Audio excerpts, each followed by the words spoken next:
Okay, so we should be live here. I'm just going to go ahead and check on my side here. All right. Eh, All right, so I am J-Dog, founder of GBAMS, Gaming Brethren Advocates Organization. We're a gamer advocacy org, basically gamer rights, consumer interest, all things related to that. I'll go ahead and I'm here today. I'm going to introduce you, if you want to introduce yourself, actually, National Youth Rights Association, Zane Yeah, Miller. yeah. I'm Zane Miller. I'm the president at the National Youth Rights Association, or NYRA. What NYRA is all about is advocating for youth rights and like defending the civil liberties of young people. And one of the main ways that the civil liberties of young people have been threatened recently is with a lot of restrictions coming online and on gaming, social media, the internet in general, that type of stuff. So yeah, one of the main things we're doing is advocating against that.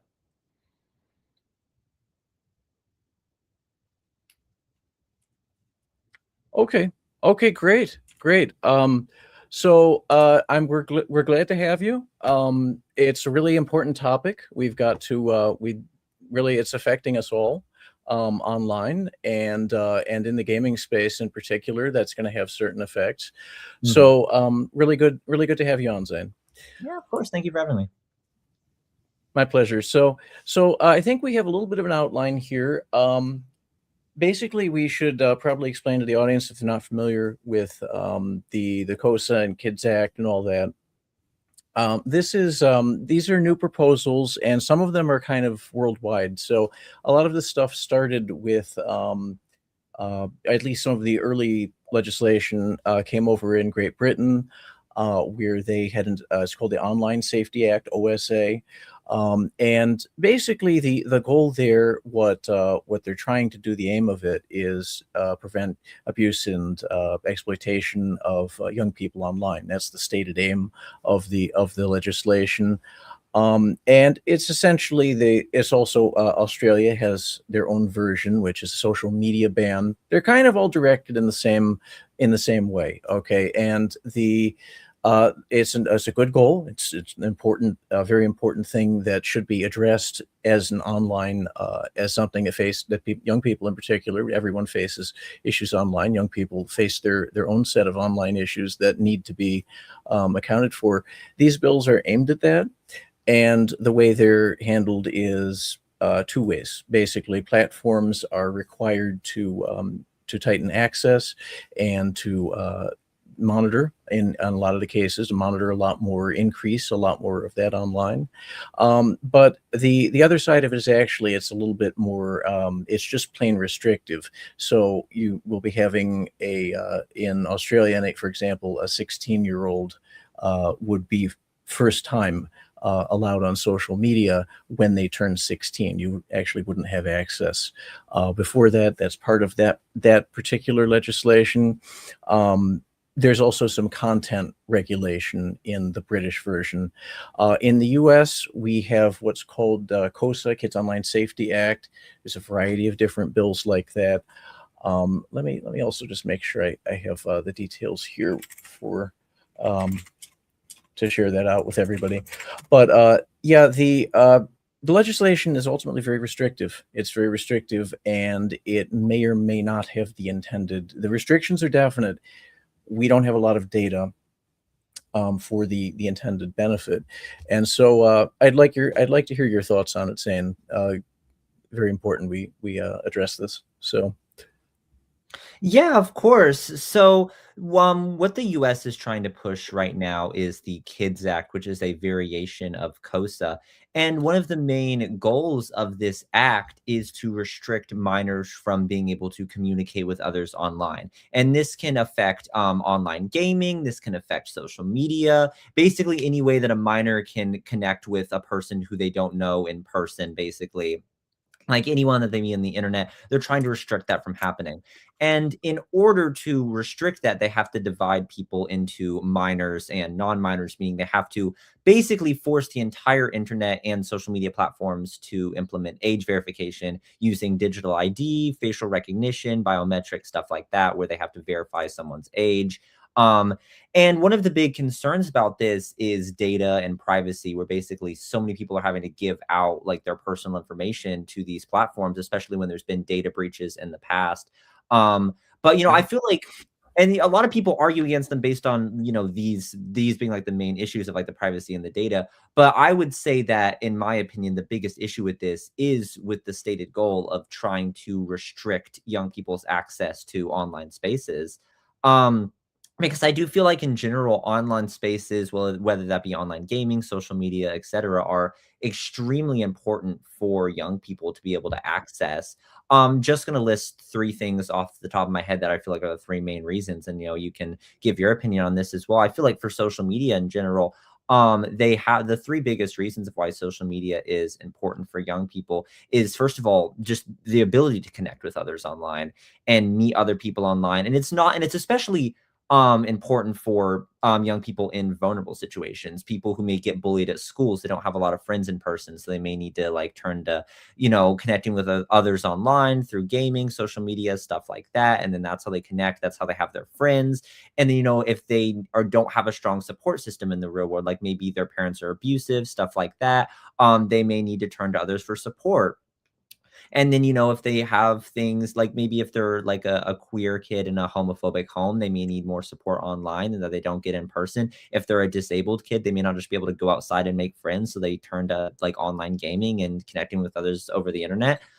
Stuff like that. And, like giving young people access to support systems is one of the biggest reasons why it's beneficial to them.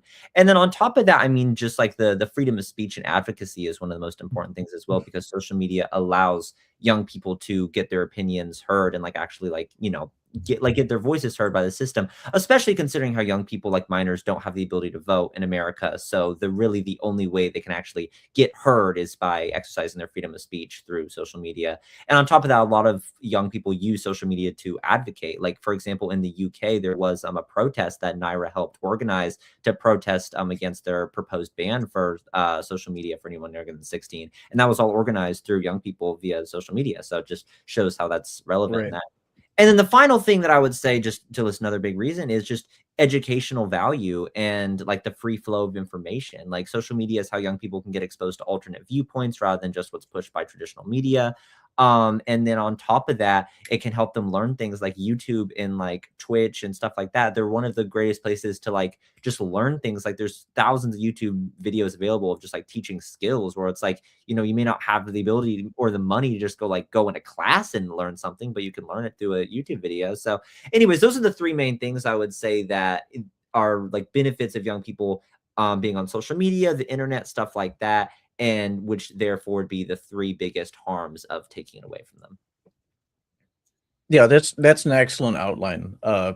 Just going to say, Zane, that's those are major factors for many. I mean, for young people in particular, you're getting online. It's a resource, right? It was billed as so I'm a millennial. Um, it's something that I started with in the point in time when the internet was not as it's not the way it is now. There was a little earlier situation, less out there. But speaking, we could both speak to our personal experience here. I think that it would work in informing this everyone in the situation, and basically, everyone has their online experience. But this is very specific. These proposals are very specific, and they're going to impact all our experience online.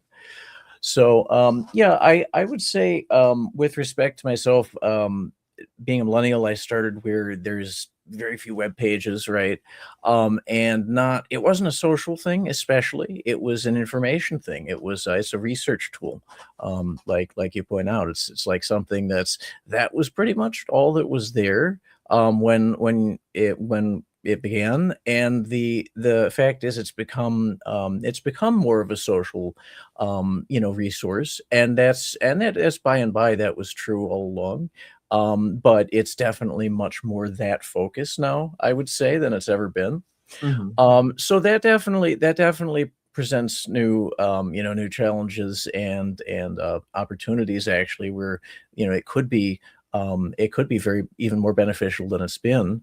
Social media is a bit of a mixed bag. I mean, um, So for me, it was one of the most enriching things ever, to have the early Wikipedia, and uh, a lot of the stuff would be like lolcats and like prank videos early on, but as time went on, you're getting stuff like Anton Petrov. He's a good example. Does science stuff all the time. He's more recent, but there's been channels all along like that that have been very eye-opening and very educational, and the social media often amplified that. It's an alternative source for learning, for connection, and for support.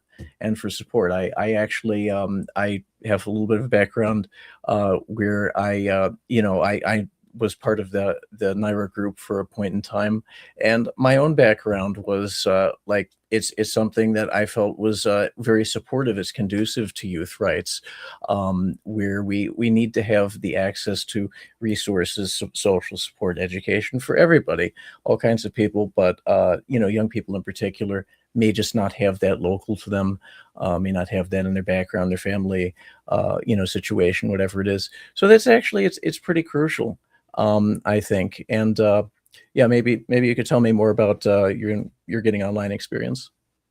Well, my getting online experience, yeah, I mean, I've been on the internet pretty much since I was like 11 or 12, let's say. I mean, before that, I mean, I was like a little kid watching YouTube videos. But in terms of actually connecting with others over the internet, yeah, that started around 11 or 12 when I got into like Discord servers and stuff like that. And a lot of people, when they like to advocate against young people being on the internet, they like to point to these like horror stories and be like, oh, well, this kid got on the internet and it was a terrible experience to them. But for me, I never really experienced that. For me, it was only positive. It was I made a lot of friends that way. I was always a socially awkward kid. I was a little bit neurodivergent, so it made it kind of difficult to connect with people in person. Made it to where I didn't like have like a huge group of in-person friends. But whenever I was online, mostly because of social anxiety, let's say. So being on the internet was kind of helped me mitigate that problem, I would say, because whenever I got stressed out over like a social situation on the internet, like I wouldn't feel trapped. Like I felt like I can just close the device, turn it off, take a breather, not have to worry about it. And made to where it was a lot easier for me to make friends online and to like form connections and stuff. And I formed like some of my closest friendships online throughout middle school, high school, all of that. I'm still friends with a lot of these people to this day. I've even met up. I've even like flown across the country to meet up with, my best friend at the time who I met online, who I was best friends with her for like 2 years.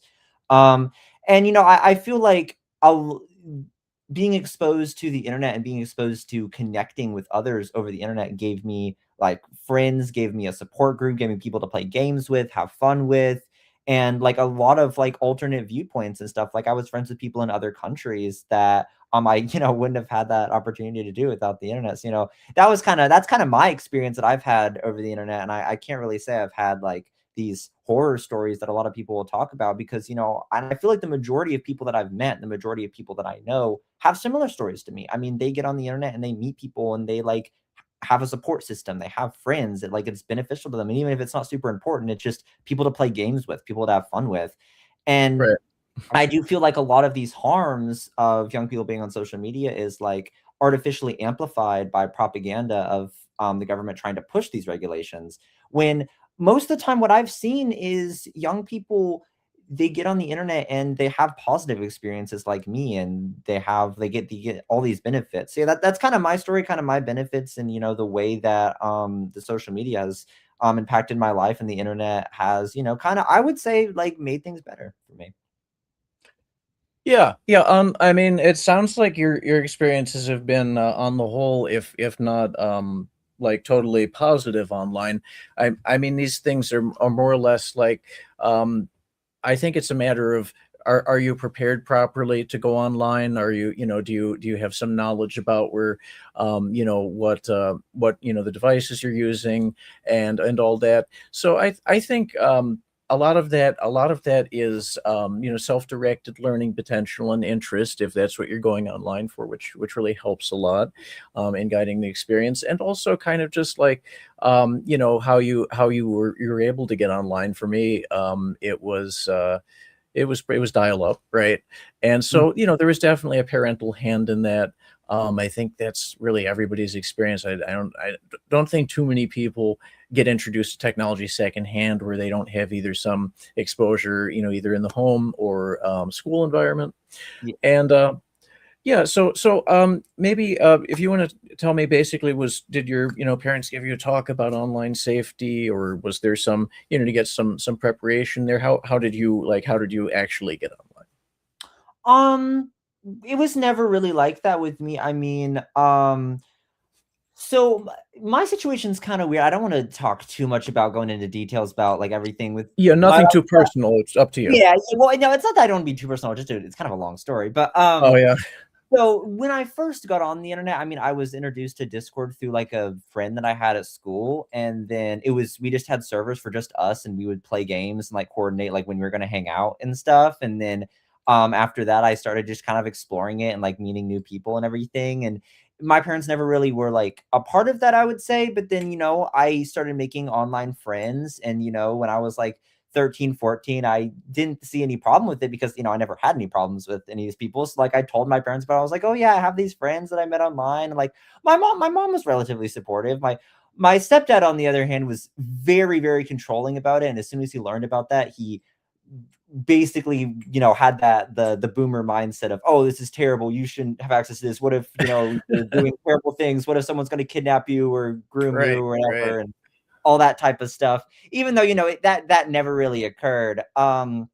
So I every I never really had any problem with it, but my stepdad particularly did, and there was a lot of like, I guess, drama that happened in my house due to that. And then he tried to put a bunch of restrictions on it, and then I bypassed all the restrictions, like bought an extra phone and everything, just because I could, just so I can get around it, because it's like these are my friends and like the people that I'm connecting to, and it's like I was self-aware enough and I was responsible enough to have never gotten myself into a situation that like warranted being restricted from being online. So and that's kind of the thing. It's like parents do play an important role in this, and I think the role they need to play is support rather than control. And that's always what I've said, because if you're like in the two examples I like to use is actually my mom and my stepdad. They had two completely different viewpoints of it. My mom was like, oh yeah, no, it's nice that you have these friends, it's nice that you meet these people, just, and she was like telling me like, just stay safe, like don't get yourself into a bad situation, being like, you can always come to me if there's ever a problem.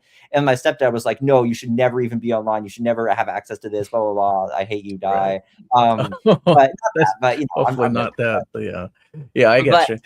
Yeah. but that's what I'm saying. So I feel like there's two methods to this when it comes to parents, and I feel like when parents have this supportive mindset to young people being online, it creates a more positive experience in their life, like in a general sense. Because if a parent has a mindset of you're never allowed to be online, you're never allowed to do this, you're never allowed to connect with these people, obviously they're going to end up doing it at some point. And then if they get themselves into a harmful situation, they're not going to come to their parents and be like, hey, I need help, I need support, because they Mm, are afraid their parents going to punish them over it, which would be right. what would happen in most circumstances. But if their parent is supportive and like, yeah, no, this is okay, I just want you to stay safe, then if they get in a harmful situation, they feel safe and they feel comfortable coming to their parents and talking about it and being like, yeah, I'm in the situation. And then they can get help for it. And then they can continue to be online and stay safe without having to worry about these issues. So parents do play a big role, but the role is very critical. And you can't just try to restrict, try to control, try to take things away from people. You have to support them and let them learn and let them be responsible on their own, and let them know that you are a safe place for them to come to if issues like this ever arise. That's very eloquently stated. I completely agree with you there. Yeah, I think family communication, school, any environment, especially anyone any kind of condition where they might be vulnerable or might need to be able to talk to someone, that's really so crucial. That kind of underpins so much. Just having that willingness to be open and listen. And part of what the internet is good for, in speaking back to my experience, and like everyone knows this anyway, is it's a place to vent sometimes, and also just find your people, right? We know whatever your interests are, whatever your background, or where you're headed in life, professionally, personally. That's the bigger benefit of it. It's and so the doom and gloom, the boomerisms, don't really pan out in general. There's statistics that show there's a certain amount of abuse and bad things online, and some people see that, some people know it, but for the most part, those things are that is the minority experience, and it's also something that that is reported, and there are regular legal mechanisms that haven't quite caught up with the present day reality. So just to be clear, our stance is not as an org is not anti any legislation or any approach at this in regulating these kinds of things, but it's something that we need more data on, is our basic position. And a lot of people have a much more positive and beneficial and fun experience online, particularly around gaming and social experience. That is really that's the bigger story. That's the bigger, more like more. Both are important. Dealing with negative trends, but we don't want to throw out the proverbial baby with the bathwater, right? Mhm. So like people need to be able to get information they need, and really find the connection with people that they want to online, and that's the mainstream experience across age groups is what I find. Yeah. So that's yeah, that's something that's worth protecting, and dealing with the bad trends. It's not shouldn't singularly rule out that greater beneficial potential for everyone. So regarding the act, and I should really I'll share a little bit about how I got online, and we could go a little bit into the specifics. So my family has a background in technology. My mother actually worked at IBM, International Business Machines, which was kind of the Microsoft of like the 80s and 90s. They're giant, and they went on to do like Lenovo. Everyone knows Lenovo products, but that was later spun off, so a different company. But it started under them, and ThinkPads and stuff. So I got on computers. I'm gonna take a little drink here. I got on computers at a point in time where there really wasn't the dial-up, right, as a mainstream option. So I go that far back, as far as like computers were standalone units. It's the beige box, it's heavy, it's a dinosaur thing. So it was something to start out on, that was very personal and very like more laboratory, more a little bit more of a kind of an experimental or scientific experience, where I'm reading the manuals. There's no online help. There's no chat, there's no phone line, nothing like that. Mhm. And so the at that point it was like it's very much like a pass or fail personally, if you can actually use the computer. So and they're expensive. I mean, technology has come way down in price, is much more available. Definitely some many good things about that trend, some that are a little bit not so great maybe, but there's a real barrier to entry. So it wasn't like there were computers in school.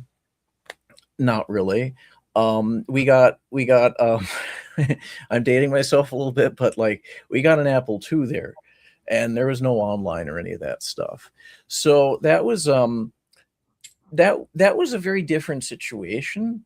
And so I think it is worth evaluating the distance in between where the internet started and where it is now. But some of the things have remained pretty true throughout, pretty consistent. It's more pro than con with respect to it in general. So I mean, I have some earlier internet days stories in terms of like many people got on with AOL, America Online. Okay, had those famous coaster discs, right? Whole stacks of them. Everybody did, and that was successful in getting a lot of people online. And it was mostly older professionals, right? Adults, business people. It's some researchers, scientific people, and that's the sort of crowd it was online. So I was given the opportunity to get on relatively early, relative Mhm. to my age and the availability of the technology. So that it was more of a ghost town, right, when it started out, and so the threats weren't whatever threats are online, it's the kind of thing your parents say, well, don't talk to strangers, don't tell them anything sensitive, personal. Basically just be like respectful like you would be in real life, like not a big long list of things, right? And don't tell them where we live and so on and so forth. Stuff that is really regarded as common sense, and not super something that you need a trainer on. But then again, there wasn't that many people online. Yeah. And the other thing was, they would say generally don't tell your age online, right? So part of that is like, just don't TMI, whatever. And a lot of that, I mean, that's probably always good advice. I think a lot of that still holds true to some extent or whatever. Mhm. There's no webcams and stuff also, so it wasn't like super obvious if you're in a chat room or anything. Um, and especially for kids that are a little different, right? So I myself, I'm autistic, a high functioning autistic individual, and I uh, like you, I have, I found social connection and stuff online, but later on, for the most part, with that kind of thing. And the chat rooms at that point in time, it's more or less it was just Mm. random people talking, and really, it was just a place to be silly, right, and explore. Is those two things, right? And nobody in general took it too seriously, I think, right? So the stuff we find online now, people take it heavier places and get more involved in things. But really, when it took you like 10 minutes to upload a really grainy, like 280 photo or something, nobody's doing anything too wild there, really. For the most part, people just, they're just exploring people from different places worldwide. You find that was like, I talked to people all around the country and Mm. Great Britain and stuff, and that wasn't super common. Okay. It was amazing. It was because we paid extra for long distance calls, and by long distance calls, I mean we're talking basic could be a couple miles away, right? You paid extra on your phone bill for that, so there was a real different time, and obviously landlines. My parents did have like bricks, okay, so the cell phones, right? Those big Yeah. ones. So like I was given a pretty high tech start in life, and that was a little different and definitely informs my perspective. Um, and I have to say, I was pretty yeah, I was pretty exploratory as a young person. So, really the stuff that was out online, even if it was something that would be a little weird, or people online being a little strange, for the most part, I looked at it pretty skeptically and like basically like I could handle myself on there. So yeah, it wasn't for me it wasn't at all the again the horror story situation. We're kind of so and it may be true for some people. Certainly, I'm sure that there are that they wander unawares online and get into bad situations with that. But that wasn't true for me at all. And I think it's yes for most people it's pretty avoidable with the right precautions in place and stuff. So, so yeah, I think I'll just agree with you in principle that a very like top down approach rulemaking wise, um, I'm pretty skeptical of it personally. And as an org, we try to have like least impact policies that are going to hurt gaming and make it difficult for people to access games, get online, connect socially. So the new bill, I kind of want to get into a few specifics, if that's all right with you on the Yeah. bill. The new bill, the Kids Act here. So we're based in the U.S. And the uh, the bill basically has it's changed a bunch, right? Because that is the process. And it started out as COSA Kids Online Safety Act, and has really gone into different stuff now. It has an AI component. It has some monitoring components that platforms are required to implement. And and just to be just to outline for those who don't know my background, I am a lifelong IT tech. So, kind of unsurprisingly, it's technical family. I had that interest, and it's a special interest, technology. So I pursued that, and I've got a few different certifications under my belt, and I've seen the whole thing evolve. So, I have some personal and professional perspective that I can offer on the whole thing. And I also read a little law, as it happens, have to with this because it's right in our scope now. Um, so it's something that it has to be looked at. So the bill has. I'll just give a quick review. Right now, the House version of the bill has. In summary, it's going to extend online privacy protections to children beyond children under 13. Presently, there's something called COPPA, C-O-P-P-A. I believe it's a Child Online Protective Act. I'm not sure what the other P was there for, but but that's been Children's law. Online Privacy Protection Act. Perfect. Thank you. Yes, that's the one. That came out of the late 90s, early 2000s, if I'm not mistaken. That's been there for a while. Mhm. And that's basically where you've gotten the that's where you got the age attestations a lot of times added to site saying I'm not, I'm over 13, under 13. Also, sometimes they'll just have an 18 as kind of a catch-all cutoff for that. Mhm. Um, that's done quite a bit to prevent for some time. I can't speak super to recent times, um, but the for the most part, that does discourage some certainly unintended access of young people or people that sensitive have sensitivities or are definitely not looking for any kind of explicit content or anything like that online. Mhm. Um, and so that's been somewhat helpful. But I think it's more, it's the keeping honest people honest and that sort of thing. And there's a curiosity factor there. Um, did I'll just go down the list and we can discuss. The other requirements are provide stronger privacy settings. Okay, so having actual control over it, not just that they have a requirement not to try and intentionally collect data on minors, but also give some parental controls.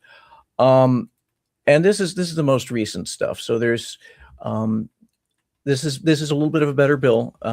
We're going to say than they started out as, but there's a lot here that is not given, and we need more to look at a little harder before this is something we would be able to endorse.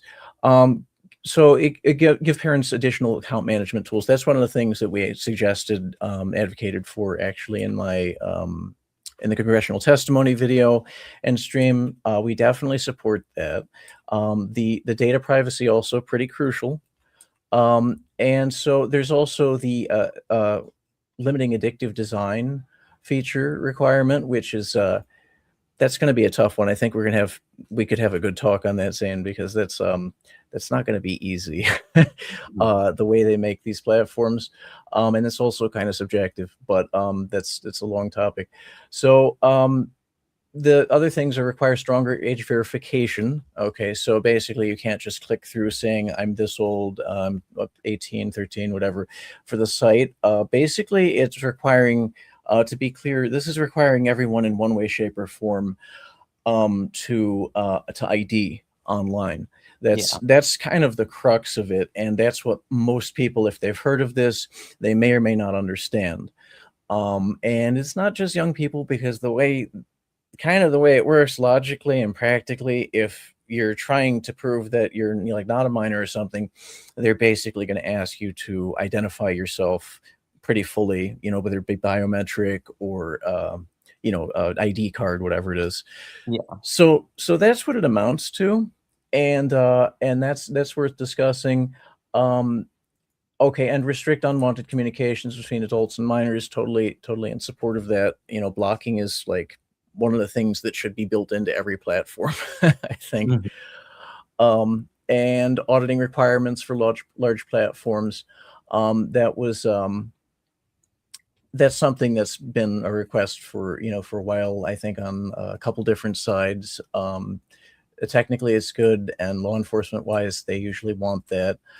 So that in principle something to be supportive of. Add obligations regarding chatbots. Okay, so basically, chatbots sometimes get very off topic. They do it pretty easily, actually. It's kind of part of the design. Mhm.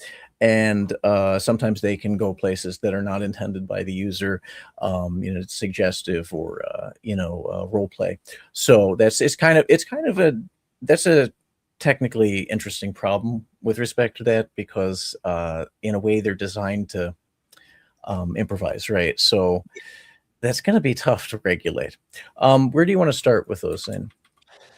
I think parental controls would be a good place to start because, and I have a lot I can talk about with this, and I actually would feel like that's the biggest threat, in my opinion, with this is instituting parental controls, and for a lot of reasons. Because, and I have a lot of stories about this that I can go into. Okay, sure. The biggest issue with that is parental controls, quote unquote, exist in like kind of an idealistic world of that parents are going to have the best interests of their kids at heart, and they're going to just want to, protect them from things that are bad and allow them to have things that are good, basically. Mhm. But what I've observed from a lot of stories and from a lot of people that I've personally known is that that is not the case at all, ever. Um, and a lot of the Okay. times I've known people who have had very controlling, harsh, strict, overbearing parents. And one of the main ways that they will institute their control over young people is by using these parental controls.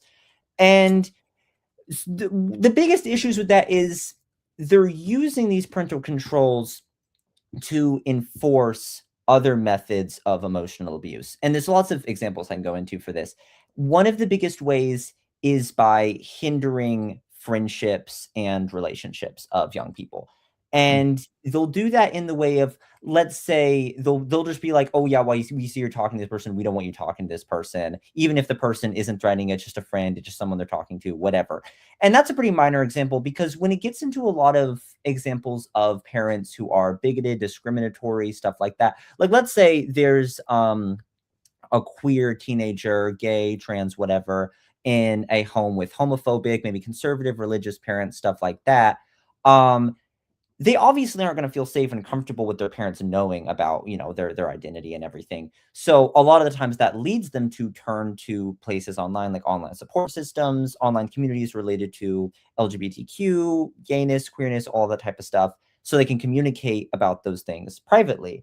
But when parents institute overbearing parental controls to know who they're talking to, and a lot of times what these will do is allow them to read the private messages between the young person and the people they're communicating with.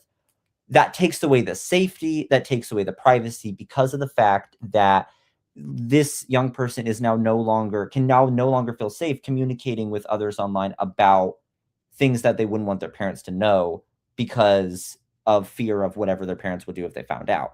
So, like, if going back to the example, a queer kid can now no longer, talk to their online friends about being queer, because if their parents find out, who knows what happened. I mean, in a lot of states, conversion therapy is still legal for minors, and that is Right. one of the most horrendous things. I could even pull up some stories about that if we go into it. But Sure. there's a lot of times that I've seen this, and a lot of times maybe it's not even related to a discrimination. It's just related to just blatant emotional abuse. And my best friend, I remember this story vividly, and I remember one time, because she had very strong parental controls in her phone to where her parents could read her messages on her phone between her and all of her friends, anyone she was talking to. She communicated with us through Discord on a school computer when it wasn't blocked, and her parents didn't know about that. But I remember one time she called me and she was sobbing because she overheard her parents just using the parental controls app to just look through all of her texts between her and her friends, and just sitting there and just talking crap about her, talking about like just awful things about her, talking about her in a terrible way. And she was just like sobbing to me about it, because she felt like she had no privacy, she had no ability to communicate with others and with her peers in a way that wasn't being overly monitored. And Mhm. that's what I feel like is the big threat with these parental controls is a lot of the times it's not just about protection. It's about control and it's about surveilling and hindering young people's ability to connect with each other. Because you're obviously going to speak with a close friend differently in private than you would if your parents watching. I mean, I feel that's a pretty obvious thing, especially for young Yeah, people. I think so. Yeah, I think for everybody, basically. Yeah, yeah, and when that privacy gets removed, it takes away their ability to be themselves and to get support, especially for issues involving their parents. I mean, like if there's a young person who's getting abused by their parents, they're obviously not going to talk about that abuse to their friends if their parents are watching it. So I do feel like one of the biggest threats to young people that this Kids Act brings is those parental controls, is this overbearing monitoring, managing, restricting.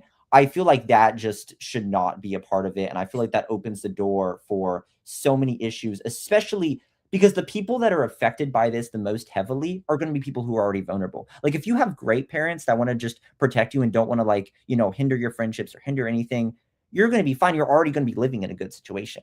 But if you're Hmm. a Hmm. young person who's already vulnerable because you're living with very abusive, very controlling, manipulative, narcissistic parents, the problems that you're already facing is going to be amplified tenfold by the pushing of this parental monitoring software. So the people who are affected the most heavily by it are the people who are already vulnerable. And I feel like that is one of the worst things about it.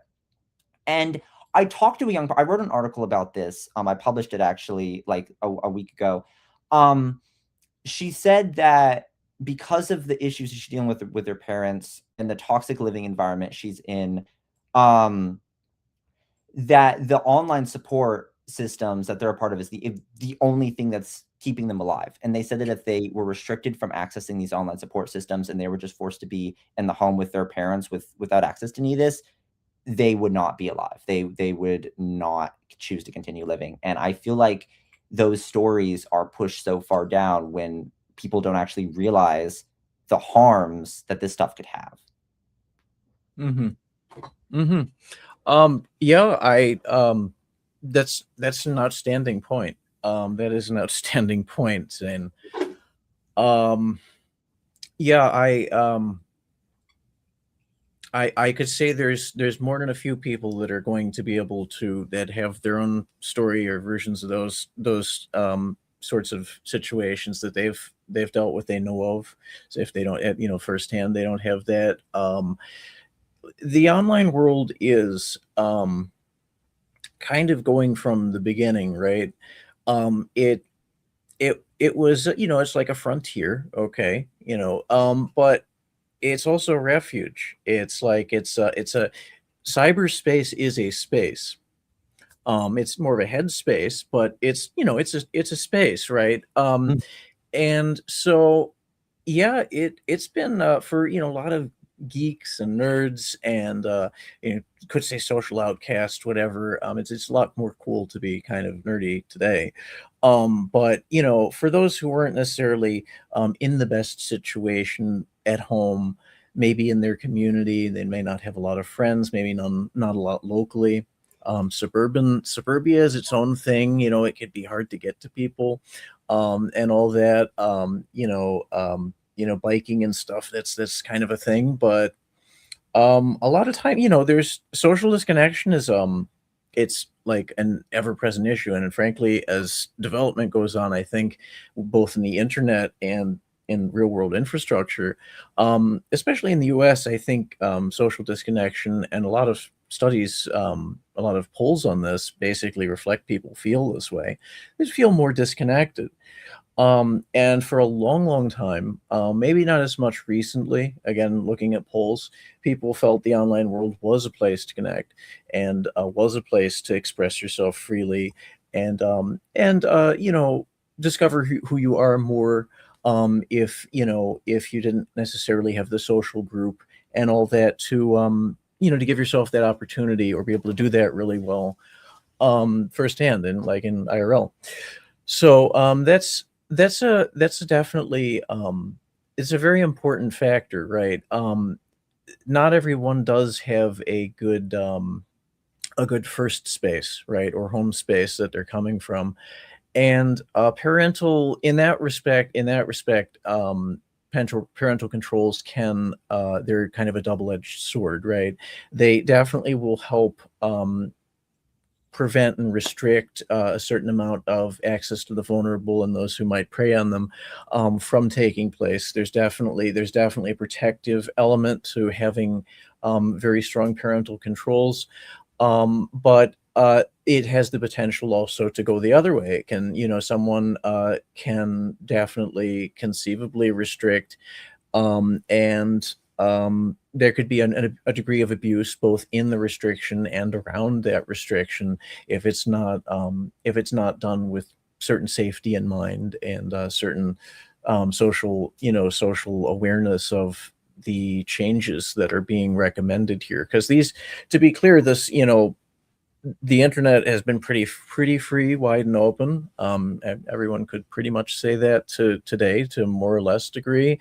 These changes are unprecedented, just like the internet itself. Okay, so it's a lot of new stuff socially and civilizationally, right? It's definitely new and newer.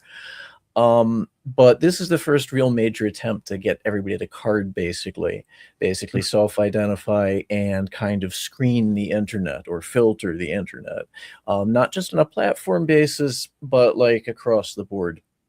Yeah. And it's not clear that from any pre-existing studies and stuff, because there really isn't, right? That this is going to have more of a beneficial effect and empower good people and young people in particular to be in a better place or a good environment, versus maybe restricting them and us all, because it's really everybody's restricted on these proposals, from getting those benefits and maybe cause more harm that way. Okay, and I could say the information resources and social connections for me too online have proven invaluable, right? In my own life and development, it's been consistently worth the risk, to be able to access information and chat with people online. And I'd say it's got to be the more mainstream experience.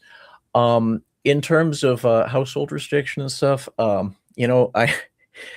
it wasn't all hunky dory in my upbringing. Okay, I had my my own challenges in that respect I faced. And autism was not well understood when I was earlier in my life. It's like lots of changes, and at the time it's pretty much self-help. Self-help is what you got, Yeah. and the internet allows a lot of that. Yeah, I had a little bit of a restrictive family environment, and that was chafing, and I might have been that much further in my technology career, which I've done well. I've done reasonably well for myself, but I might have been that much more empowered to explore some of the cutting edge web design and stuff, had I been given a little more free reign at some points in growing up. Later in my like teenage years and stuff, it definitely would have helped. So I think it's also a larger point is like how much more beneficial it can be to have the access, in spite of the risks. So that's definitely a good point. I think that's the parental stuff is. I mean, speaking as someone who's more, I don't have kids myself. Is more of a parenting age. I think, and it's worth noticing that also the V chip in TV in the 90s was another proposal with stuff like this, to keep minors from seeing things on TV which are a little bit risque or controversial, sex and violence, the usual things.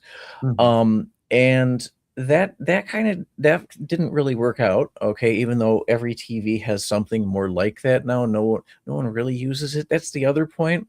Yeah. This is not a totally new proposal or new idea. It is a bit of a rehash of that very same idea, where parental controls have been on devices almost almost all along, right? Because like we're talking about by the time the iPhone came out, which was '08, that was pretty common. Like a lot of software that you were able to get online with had parental restriction, passwords built in. Like you'd have a kid account or a separate user account that you list as a kid. It was that way with AOL, actually, as far back as AOL. And then, the same thing is again true, like in the computers themselves. You have an admin account, you just do standard user. And so these things have been kind of in ways already there. And for the most part, they're not super well embraced by by the time and place where people are parents. Uh, they don't necessarily have the immediate knowledge, just speaking from like vast IT experience, right? One of the main things is like, oh, how do I do parental controls, or along with email and all the other stuff. But like, the knowledge is not necessarily there. And so even if those features are there and options, they aren't always necessarily used to the best effect, and haven't been. They potentially could also be used in a more negative way, like you mentioned, that's definitely a possibility, where they could be just preventing people who are young people or vulnerable people in whatever position from getting access to that support and resources, and just connection and fun online that may really be beneficial for them. Mhm. And that is a risk too. So that's hard to like make some hard and fast rule for like one size fits all rule, Yeah. especially I think for the whole internet, um, on account of something like that. And the fact is that, speaking to that article you wrote, I read, and with respect to separate topic, but it's related. Cell phones getting basically restricted so that you can't get a so-called burner phone, right? You can't get a cell phone over the counter without ID. That's something that's being considered right now. It wasn't, Um, it wasn't the phone itself, it was specifically the phone plan. Like, to be able to get okay, text, call, mobile data, you could still technically get a phone itself, but it really okay, have Wi-Fi and that's it. Like, you can't have text, call, mobile data. That's interesting. what they're proposing. Yeah, they're making it to where you have to verify your ID to be able to get a phone plan. So, it's like you could buy a phone off eBay, but it's like you can't, like, doesn't have a SIM card, it can't, do anything like Right, that. no service without ID. Yeah, yeah. So Yeah.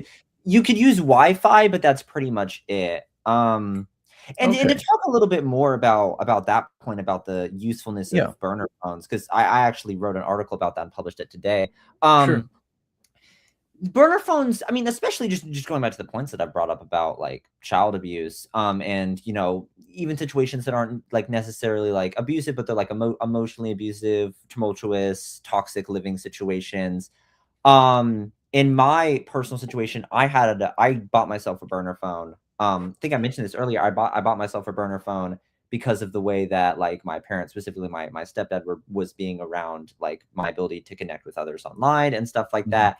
And because those connections are important, and bypassing that is also important. But in a context not even like that, in my situation as well, I was also dealing with like a very toxic, volatile home situation, custody battle, very harsh, very not a good situation. Sorry to hear And that. when my parents, when I was being forced to be in these situations that I didn't want to be in with my father, when he was creating a lot of problems, the first thing you'd want to do is try to take my phone. So, I couldn't call anybody if there was, an issue. I couldn't like, talk to anyone that was like online with any of my friends. I couldn't like record if there was like, something that would be, useful to record in a custody case with a lot of volatile emotions and everything. So again, I Mhm. bought myself a burner phone in that situation. I used that as well, and that was very important to me to be using in that situation, because whenever a big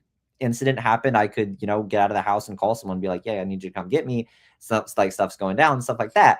So like the phone plan is important as well, because like even though you can't, like, you can use a phone technically under this proposal, you could buy a phone without ID. The phone plan is very important because if you don't have access to Wi-Fi, then your phone's a brick. Like, what are you gonna do? Right, So right. able to have It's a that toy, yeah. call, yeah.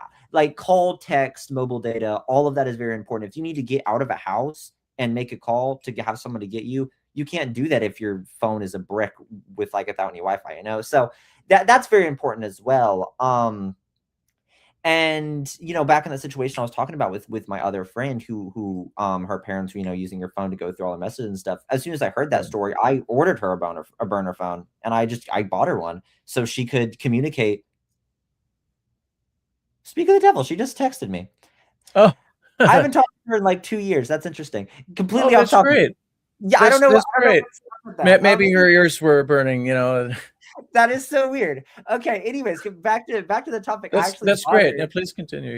Yeah. Yeah. I bought her a burner phone for the same You kind of reason. rescued her maybe a little in that situation, huh? Yeah. Because it's like when young people deserve to have privacy. They deserve to be able to talk to people without, being constantly surveilled by their parents. They deserve to be able to have this privacy away from these situations. And it's like, that's why these stuff like burner phones and being able to have like quote unquote, people say unrestricted internet access, unrestricted meaning the parents can't like take that away, or they can't have overbearing control over it. And it's like, I feel like that's very important just because of what I've observed, because of what I've already observed with people with parental controls. It's every single time it harms them. It's not helping them. Because like I know a lot of other people who had very even simple parental controls, like a screen time where their phone shut off after a certain time of night. And it's like, that's not as terrible as like, the reading every private message and everything. But it's like one of the main ways that young people like bond with each other and is, calling and spending time with each other, especially later at night when it's like, okay, you can like call without having to like feel like, you may get called into something for your family or something when like everyone's asleep and you can like just be one-on-one with someone. That's how I bonded with a lot of people. That's how I got really close to people, just late night calls, playing games, having fun. Sure. If you have a screen time restriction, it completely takes away your ability to do that. So that's another thing just to throw out there. And they're good points. They're good points. Yeah. Yeah, and it's also just kind of damages someone's sense of autonomy, and also like it hinders their education. That's another thing. Like in my personal situation, when my stepdad tried to put a bunch of restrictions on my devices, I was the type of kid, for reference, I was a straight A kid, graduated high school with a dual credit degree. I have an associate's degree in college when I graduated high school. I never had any school problems, any of that. I was neurodivergent ADHD, so like I had weird working patterns, but I self-managed on my working patterns. Never had to be medicated or anything. And I knew in the way that my brain worked that I cannot just get home from school and immediately just lock into schoolwork. I need to chill. I work better at night. My brain works better at night. I do my homework at midnight. Get that. Middle of the night, I do all my work. I get it done. I do it at the last possible minute, get it all done, get straight A's. And then when my stepdad's like, oh, I'm going to shut off the internet past 9 o'clock at night, then I can't do my homework past then anymore. So that hindered my education. And, I've known a lot of other people who had stuff like that where they couldn't submit like an assignment, because a lot of the times online assignments are due at like 11:59. So it's like you have until that time to work on them. I knew a lot of people who couldn't even submit their assignments because their phone shut off or their computer shut off or something like that. And that's another thing. It's like, these are a bit more minor compared to the other things that I was bringing up, but it's a big issue like that. And also bringing back to the abuse thing, because this is something that I want to bring up a lot, is free recording and being able to record, like being able to record stuff is very important. Like if you're in a very toxic, maybe abusive living situation, especially with emotional abuse. And I've written a lot about how a lot of times emotional abuse from parents isn't taken as seriously. So a lot of times you need to have more evidence to actually like get a response by like anything like Child Protective Services, any stuff like that. Doesn't leave any marks. Yeah. So if the phone is like, obviously the best way to record, but if you have a parental control on your phone, the parent can just press a button, your phone's off. It's a brick. You can't do anything. Like I've known a lot of people who had stuff like that. So, I could talk for forever about the way these parental controls aren't good, and putting them on social media and internet access, online gaming stuff in general. It's bad because of the way that it empowers this mindset that I've known a lot of parents to have of control over support, which is instead of I'm going to support your ability to do this in a healthy way that's good for you and that will benefit you, it's I'm going to try to take this away completely. And if I find out that you're doing any of this, you get punished and you get put down because of it. Sure. it Sure. it empowers that. It empowers that mindset. And every Right. single person that I've known who grew up in a situation with parents who had that mindset, that didn't benefit them. It didn't keep them safe. Every single time, like 90% of the time, they found a way to get online and still be talking to people anyways. That's how I knew them. But then Right. if they ever Right. got in a bad situation, they're like, oh my God, I can't tell my parents because they're afraid of what would happen if they did. So that's what I'm saying with these Right. parental controls. It empowers the mindsets of the control over restrict, and people who are going to parents who are going to be supportive and be good and like have good intentions about all this. They don't need to have overbearing monitoring software because of the fact that their kid knows they can come to them as a safe support system. Okay. That's Okay. the biggest concern, with all this type of stuff. Yeah. Yeah, that's profound point, and it there are so many different varying situations people come from growing up, and it's worth noting that not everyone has that great beneficial support structure at home that would be ideal, and has a broad in real life social. Actually, it's kind of rarer now, looking at statistics and just talking to people, knowing people my age group, younger than myself, that connection is harder both in real life and increasingly in some ways online, not just on account of something like this, but the social platforms kind of they do they have algo and engagement focuses that may drive people apart a little bit, and Mhm. so you may be online together apart, and that's another kind of thing that's worth it's a whole other issue that's worth exploring, because that's like platform design. But yeah, fundamentally, I think I the way I grew up, and being American and freedom loving, and uh, grew up, actually raised, love my country. I love America, and free speech, and the civil rights movement was something that was my parents spoke fondly of, and school reinforced the value of. Um, some of that assumes the best situation, but a lot of it also confronts the reality that in civil rights in general wasn't always in the best place in the whole world. Okay, to be Mhm. fair, but in the U.S. also, we had our major challenges, struggles with that, and it's kind of goes right back to human development, and how personal responsibility, personal agency, and all that. And people are allowed to parents traditionally are given large leeway, and socially it's kind of the expected thing. You raise your children the way that you want, but that notion does bump up against certain things, like like abusive practices, where you may be depriving that, like some parents do. It's something they're taken the kids are often, it's more of a situation where they're taken away for, where they really do deprive them of either basic life necessities, or the access to information, education. That's actually part of why schooling is structured the way it is, and the way it started in this country as a guarantee, historically, and still in many state constitutions. Only later the kind of federal government took a look at this stuff, but where education is a right. So Mhm. you have a right to as a parent, you have certain rights, but the person you're raising, the human being that as a parent you're bringing into the world, bringing up, they have graduated, usually, rights of their own that are like introduced as that becomes relevant, and part of how they're going to grow up. So Mhm. youth rights is human rights, and at some level it needs to there needs to be a respect there, I believe, as well, in common with your organization, that's something that should be prioritized and looked at. Having a fully developed, responsible adult person, they don't drop out of thin air. Okay, like everyone has a childhood, and how are you going to get from like total incapability, okay, as like a toddler, right, to where you're actually able to live and move in the real world? It doesn't come like a light switch, right? It's like getting online is sometimes an exposure to, like, yeah, some people will have bad intentions, right? Like going back even from the earliest chat rooms, yeah, there are creeps online. You know, Mm. they're creeps, losers, you know, whatever. They're a minority of people, but like, you know, how are you going to deal with those people? And this is true in a school environment too, right? You don't get. It's not like there's such a thing as lockdowns now, which really wasn't as true when I was growing up. Yeah. But like if everyone's locked down in their own little cubicle and whatever, you're not going to get that social development and adaptation, and you have the opportunity for fun and learning. More importantly, you know, the character building stuff than you would otherwise. Mhm.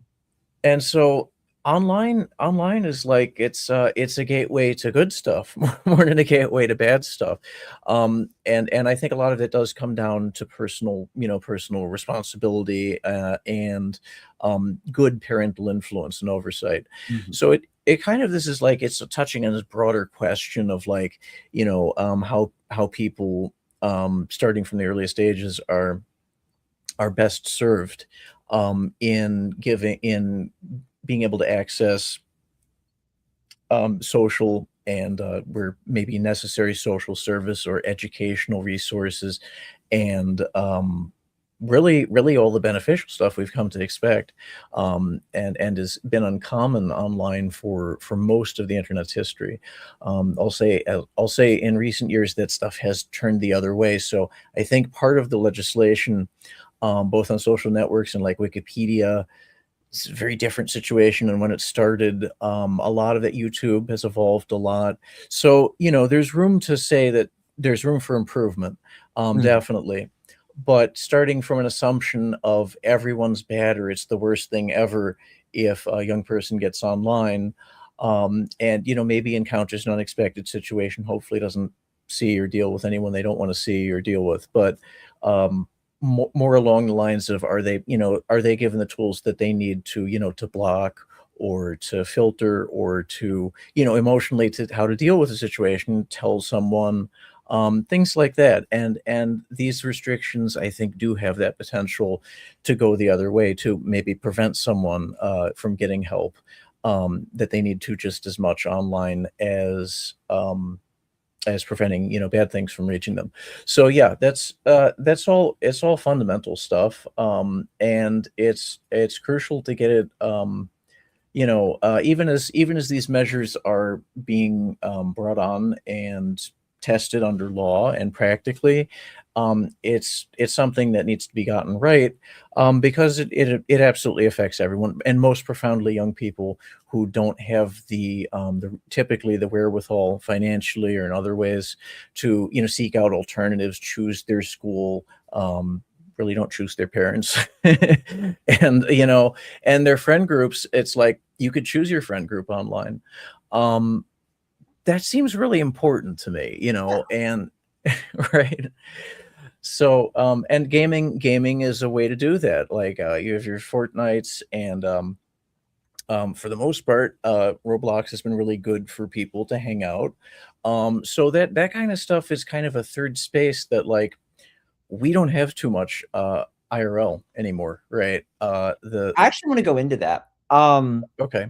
Yeah, go I ahead. Go wrote ahead. an Take it away. article Well, I wrote an article a bit a few months ago about this youth like, mall youth ban that happened in my home city of Houston, Texas, where not just 1, but 2 malls specifically said that unaccompanied minors aren't even allowed to go in the mall, and they have to be with an adult at all times, and the adult has to show ID, and the adult has to be older than 21.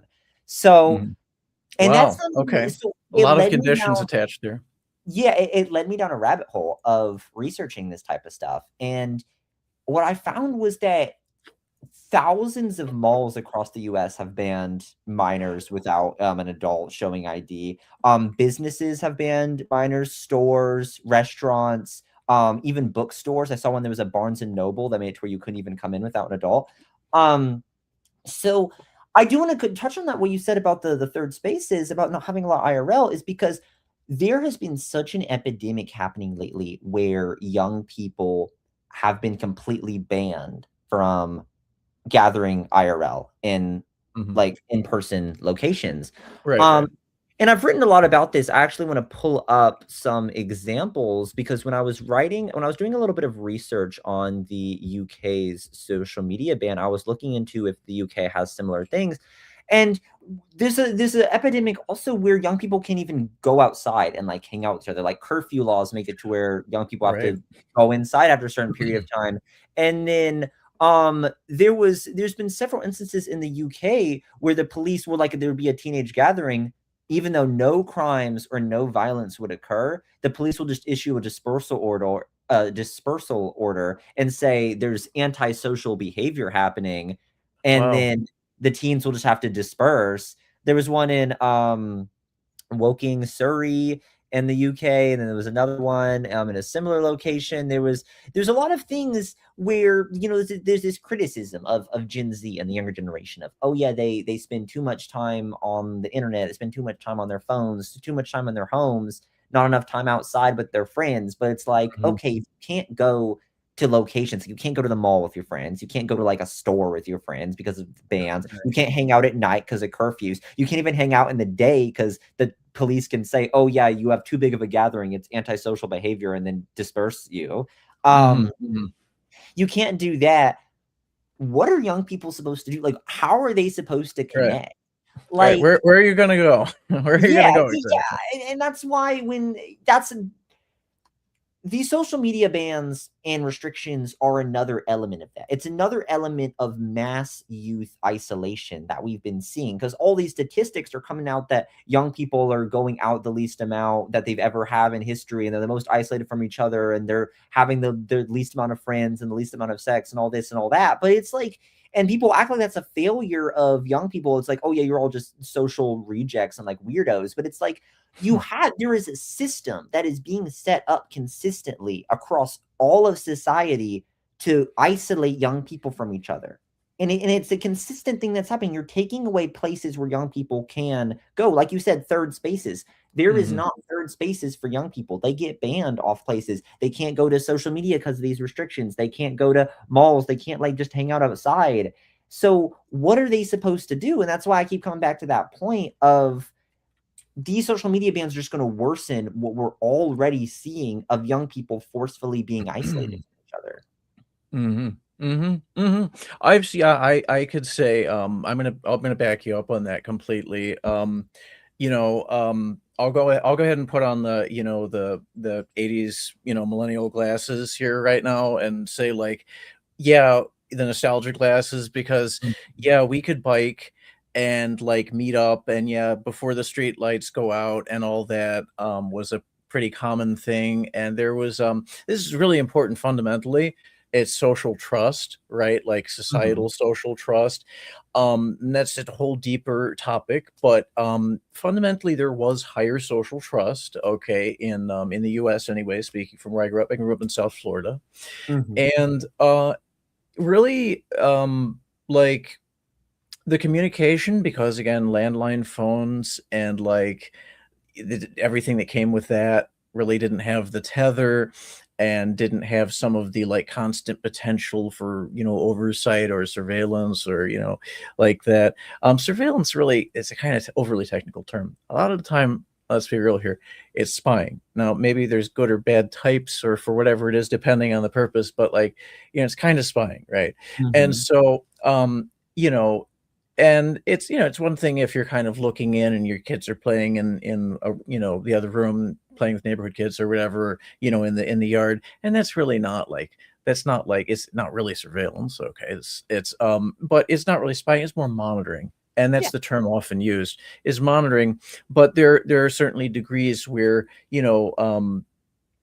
it would be like, you have to, I think, as a parent, it's a tough decision to, like, if you are, worried or maybe have bad intent in some cases, for the kids, are what's the degree that you can really keep tabs on them and have, total oversight, or access to their social, dialogue and situations, whatever's going on with them. There's a degree that I think that's important to look at from the parent side and protect. And a lot of it, probably, again, just like most of the internet is good, in most people's experiences of it. I'd say probably most parents probably going at least with benign intent, like good intent. They want to make sure their kids are protected. Even if in the long run, in my experience as well, it kind of was more of a limitation than a help. but Mhm. regardless, I don't think a lot of parents would have negative intent in trying to approach that stuff. But the loss of broad social trust and third spaces, which has gone together to as trends, is a real bummer. I mean, it's a real fucking sorry. I get a little heated on this. So, okay, I hope you don't mind I cuss. Right? You're It's good. a it strikes it, like, I feel in my guts. It hurts. Like, it hurts my heart that, like, we've went from a society where people were able to go and just mix with their friends more casually, more easily, and there was less kind of like, however basic and how benign, less of a spying potential, right? There was like just common expectations of like relative privacy. Yeah, we're all the way on the other end of the field across from my house and whatever, and like we could just talk about whatever like that. It seems more common childhood situation, and that stuff has been it's interesting because the stream I did with the congressional hearing on this, like a lot of them up there was a long discussion, a side discussion about trial lawyers, and are they good or are they bad? Are lawyers good and bad? And I'm like, how is this really serving the debate? But aside from that, like a lot of lawsuits, a lot of class action and personal injury and all kinds of suits over the years have made it so that playground equipment, just as an example, it can't be used as universally. The materials get restricted. Maybe some of that's good, and there may be science to it and stuff. Like maybe the rubber used is not good to breathe, stuff like that. There's been stuff where that's come out. So some of that's really important, and definitely has beneficial impact. But just to bring it back to the general trend, is like it's mostly resulted in either companies refusing or being unwilling to provide certain spaces, sometimes third spaces. Like there's been other ones, famously for adults. I think in general, the lady spilled coffee coming out of a drive-through, and that set in motion a whole bunch of like legal trends where there were limits on how hot coffee service could be Mhm. from like restaurants, major fast food restaurants. And that that had an impact on customer service because most people again are able to handle that pretty well, pretty responsibly. They're not going to spill it. But if you look into the details of the case, just to point this out, it was served way over the usual temperature. So like Yeah. in a paper cup, it's actually a reasonable thing for that case, but it winds up becoming a precedent that is then pushed on to everybody, that we all have to deal with because the companies won't allow certain things, won't serve certain, you have certain services or products that they're gonna support. That goes across media, toys, in real life, play equipment, pool equipment. Okay, Mhm. pool noodles are another one that there is a big controversy about that for some reason, and diving boards. Diving boards, actually, like this stuff it's kind of crazy because in the world in which I grew up, is pretty much all there. Yeah. And oh yeah, I took it for granted. I'm just gonna confess, right? I took it so for granted. Like I thought this was gonna be there for everybody forever. And okay, so I may not be into diving and I'm afraid of heights or whatever. I got over it. But like that's not available as much anymore. You don't find that many places, and you Yeah. wind up having to go somewhere where you're signing a waiver and an adult, and either have that as a chaperone, or whatever, which may be good, but it's a whole lot of extra steps, or maybe necessary steps, but it could be extra steps, depending on the situation, to really get to you were able to where you're able to practice something that you want to enjoy, to learn something, get exposed to a new experience, that potentially can grow you can grow and benefit from, like Mhm. your diving board or whatever. Um, it's a question of, is it worth the cost? You know, is it worth the downsides versus the potential benefits? And I Yeah. think for most people and most of the time, it's kind of been a decline in our expectations of like what we're able to do realistically. Yeah. And that's also gone along with a bigger changes that have happened economically and socially. So there's deeper stuff that can be examined on that. But fundamentally, it's absolutely true. We're all a little bit less able to go and access third spaces, online or offline meeting places, and that's had a real effect in like also motivating people to come online. For Mhm. someone like myself that was already looking and more like you that already more inclined to look online because of some of the benefits it allowed, socializing in other ways, maybe therapeutically. Yeah. That's true for me. Definitely, like that stuff is it's essential because it's a replacement for something that doesn't exist anymore offline or is too hard to access. And does that sound like a fair statement? And is that true in your experience as well? You think that's, I mean, in youth culture, is that having an impact? I mean, yeah, of course. I mean, like you were saying about all these other things. I mean, one of the examples that I like to bring up is there was this one time that like me and one of my friends, me and this girl, we wanted to go to like we just wanted to go to like an arcade slash trampoline park together.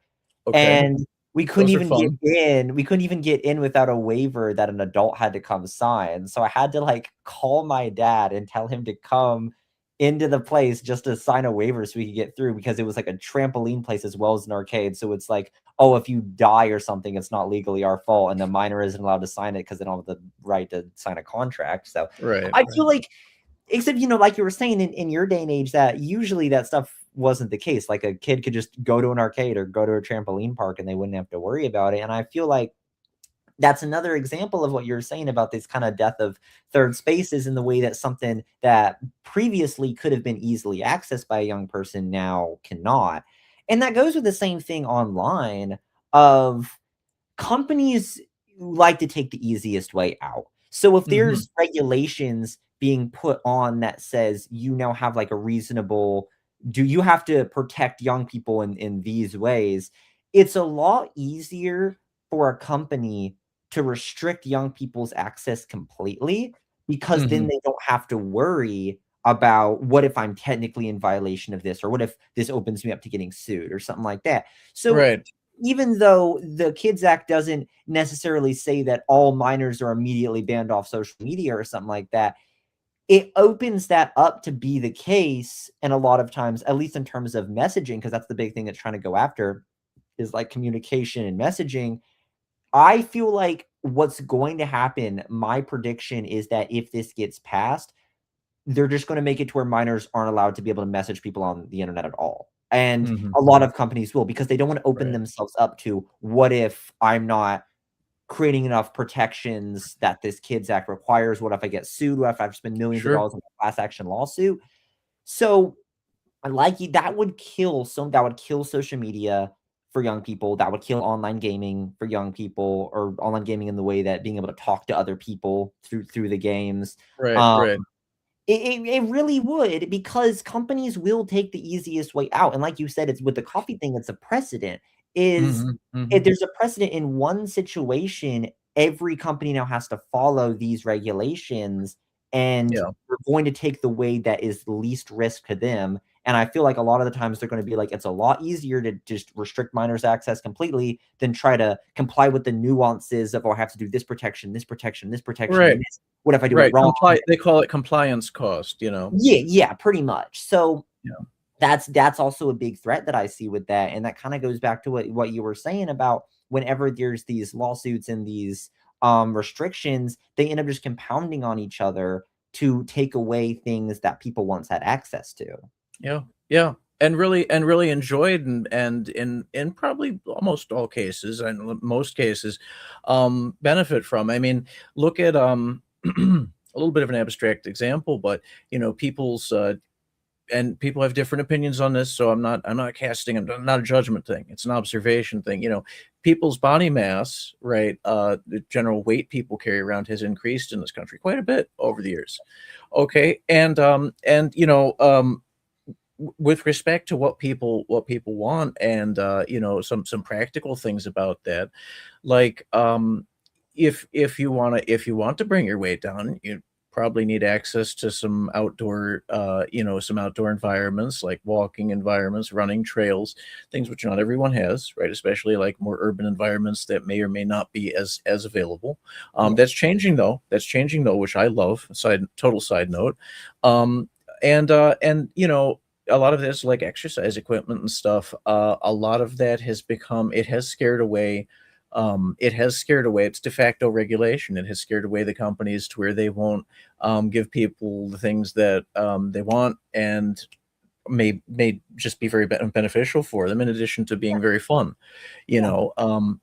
So this is a trend that's been ongoing, and the fact it's hitting on a regulation, like an actual law basis, the online environments, is very concerning. Point Mhm. blank, it's very concerning. And I know your focus is youth rights, obviously, and that's completely important and relevant to the that's like why we're talking, is because it's impacting both the general youth rights experience and the gaming environment specifically. Yeah. But when it comes down to it, these restrictions, and again, early internet, like I was right there, and as an IT guy, I'm saying, uh, there's certain things, ethics, that are observed in certain professional settings, really in most strong professional settings. Okay, Mhm. more white collar, and also true of any industrial setting. You have to treat your labor with certain dignity and protection, right? Certain responsibility there, of oversight, that's like workplace, and in professional environments, that's medicine, for example, or also in high tech, although it's usually not something every IT guy is like, well, is this the most ethical place to put the printer? It's not usually at the forefront of what we deal with. But Yeah. especially as everyone has gotten online, and everyone now has devices in their hands, and there's computers, really advanced computers, relatively speaking, in cars and all of that. And a lot of people, young people, like, it's the mainstream now for young people to be online Mhm. versus not. Yeah. Ethics become more relevant. They become actually something that's not an academic, or maybe more idle in a given, like an office, or if you're just helping someone at home or remotely. When you get a lot of people involved, you have to think about that. You have to think about, am I doing the right procedures, um, a in a way that would will bet that A should benefit, like, whatever your goal is, right? You're trying to help or set up, but won't hurt the the the people that are the end users, okay, which is what we would refer to as, just as a customer, or anyone using technology. You want to make sure you're not impacting them adversely, kind of like, and it's a choice, it's not really a call out, a choice reference. The CloudStrike, I don't know if you're familiar with that name, but the CloudStrike incident of 2024, basically it has a real parallel here. I'll just speak to it from a technology background. CloudStrike is an internet platform protection service. Basically, prevents things like distributed denial of service attacks, DDoS attacks, Mhm. basically flooding and potentially taking the site down. Some things around that as well. And it's identity authentication too. They do different sides of that. And so it's a kind of an all-in-one cybersecurity solution. That's what they aspire for. And what happened is, in that case, they pushed an update that wasn't really ready. The update had some code that was not, it was bad code, okay, and Mhm. it made it through review, and so we had things like airports shut down, Wow. like with blue screens. Yeah, Windows. It only really affected Windows. That's kind of noteworthy too, because Linux does things differently. Also Mm, worth discussing Linux. Important subject. But Windows is, that's kind of the default for a lot of big businesses, and it shut down airports. It shut down government agencies in some cases that were using it worldwide. It was a big issue for a few weeks, because they weren't able to get to everyone, and computers come in many different ways and shapes and forms these days, especially. So things could be really buried in the back room of some business that they don't even look at or deal with, and they expect it's just going to keep going. They take for granted that will keep running, and this thing is supposed to be a security system for them, actually locked all of them out. It wow. locked people out all over. Yeah, you had people waiting in airports, had flights canceled and everything. It was a big mess.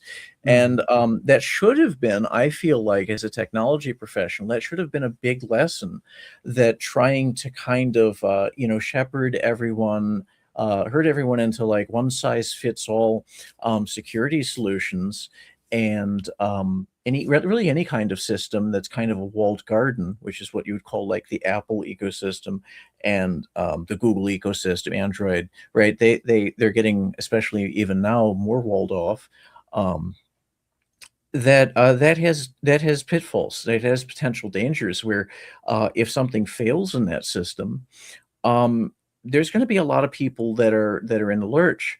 Okay, to put it less colorfully than the people who were interviewed and affected by that were like, that really caused people a lot of problems. They missed weddings, they missed birthdays, funerals, and that was just the stuff that really people heard about. It affected many businesses in ways that you never hear about, because they don't want to say that their business was set back. They might have to tell people that they are directly deal with, but that's not a brag-worthy point. It Yeah. caused a lot of cascading failures.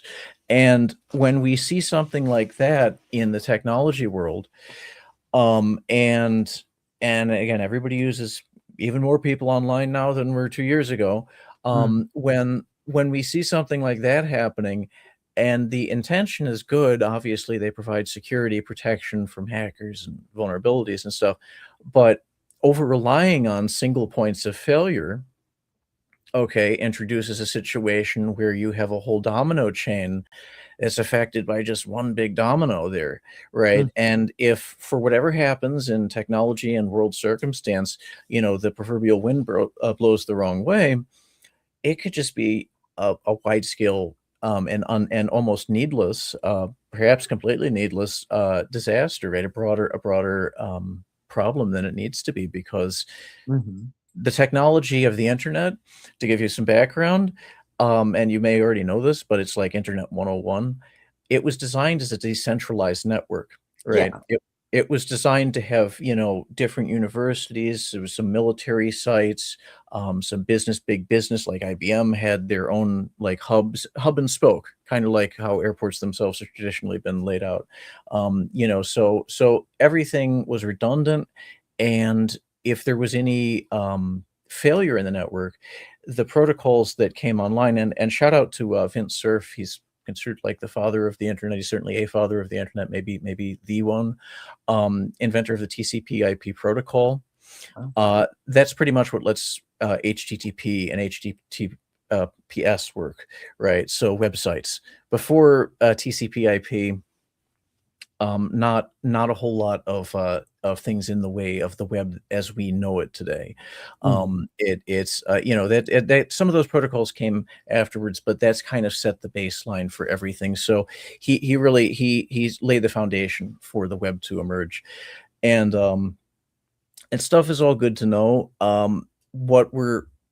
What I'm concerned about in a big picture sense is this like technological malpractice. Okay, if these restrictions, which are going to affect everybody, they're targeted for and to protect young people, but because everybody is going to be basically set to have to ID, Mhm. everyone is going to have to deal with a parental control sort of panel there, or it's certainly going to be present in everything. Mhm. So that potentially has its own issues. Fully adult people, sometimes there's abuses in relationships.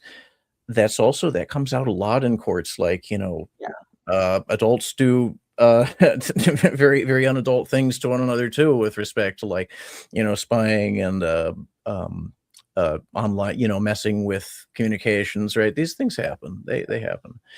And so, there's an upside to empowerment with certain things in technology, and certainly empowering restriction of technology.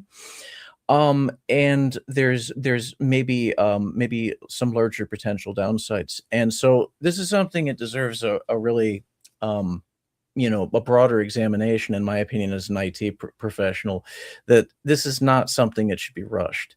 Mhm. Um, these proposals are relatively new.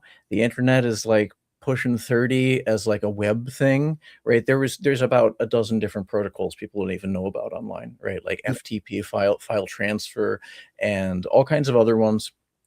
That basically the internet is a composite thing, and people only focus on the web.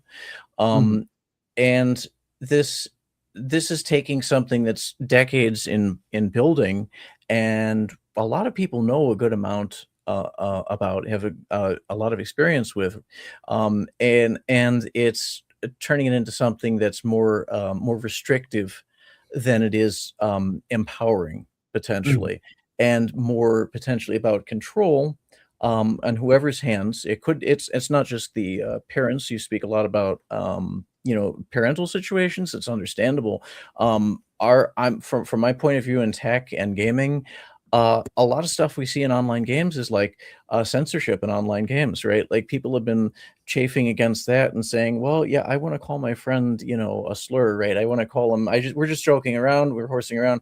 I want to call him a name, and between friends, if it's something you're both cool with, so what? So Mhm. it's something that we feel should be allowed, right? And originally in games, famously the early Xbox days and stuff, that was like, trash talking it's part of Yeah. gamer culture, right? It's actually part of our play. So, like, that's one early example.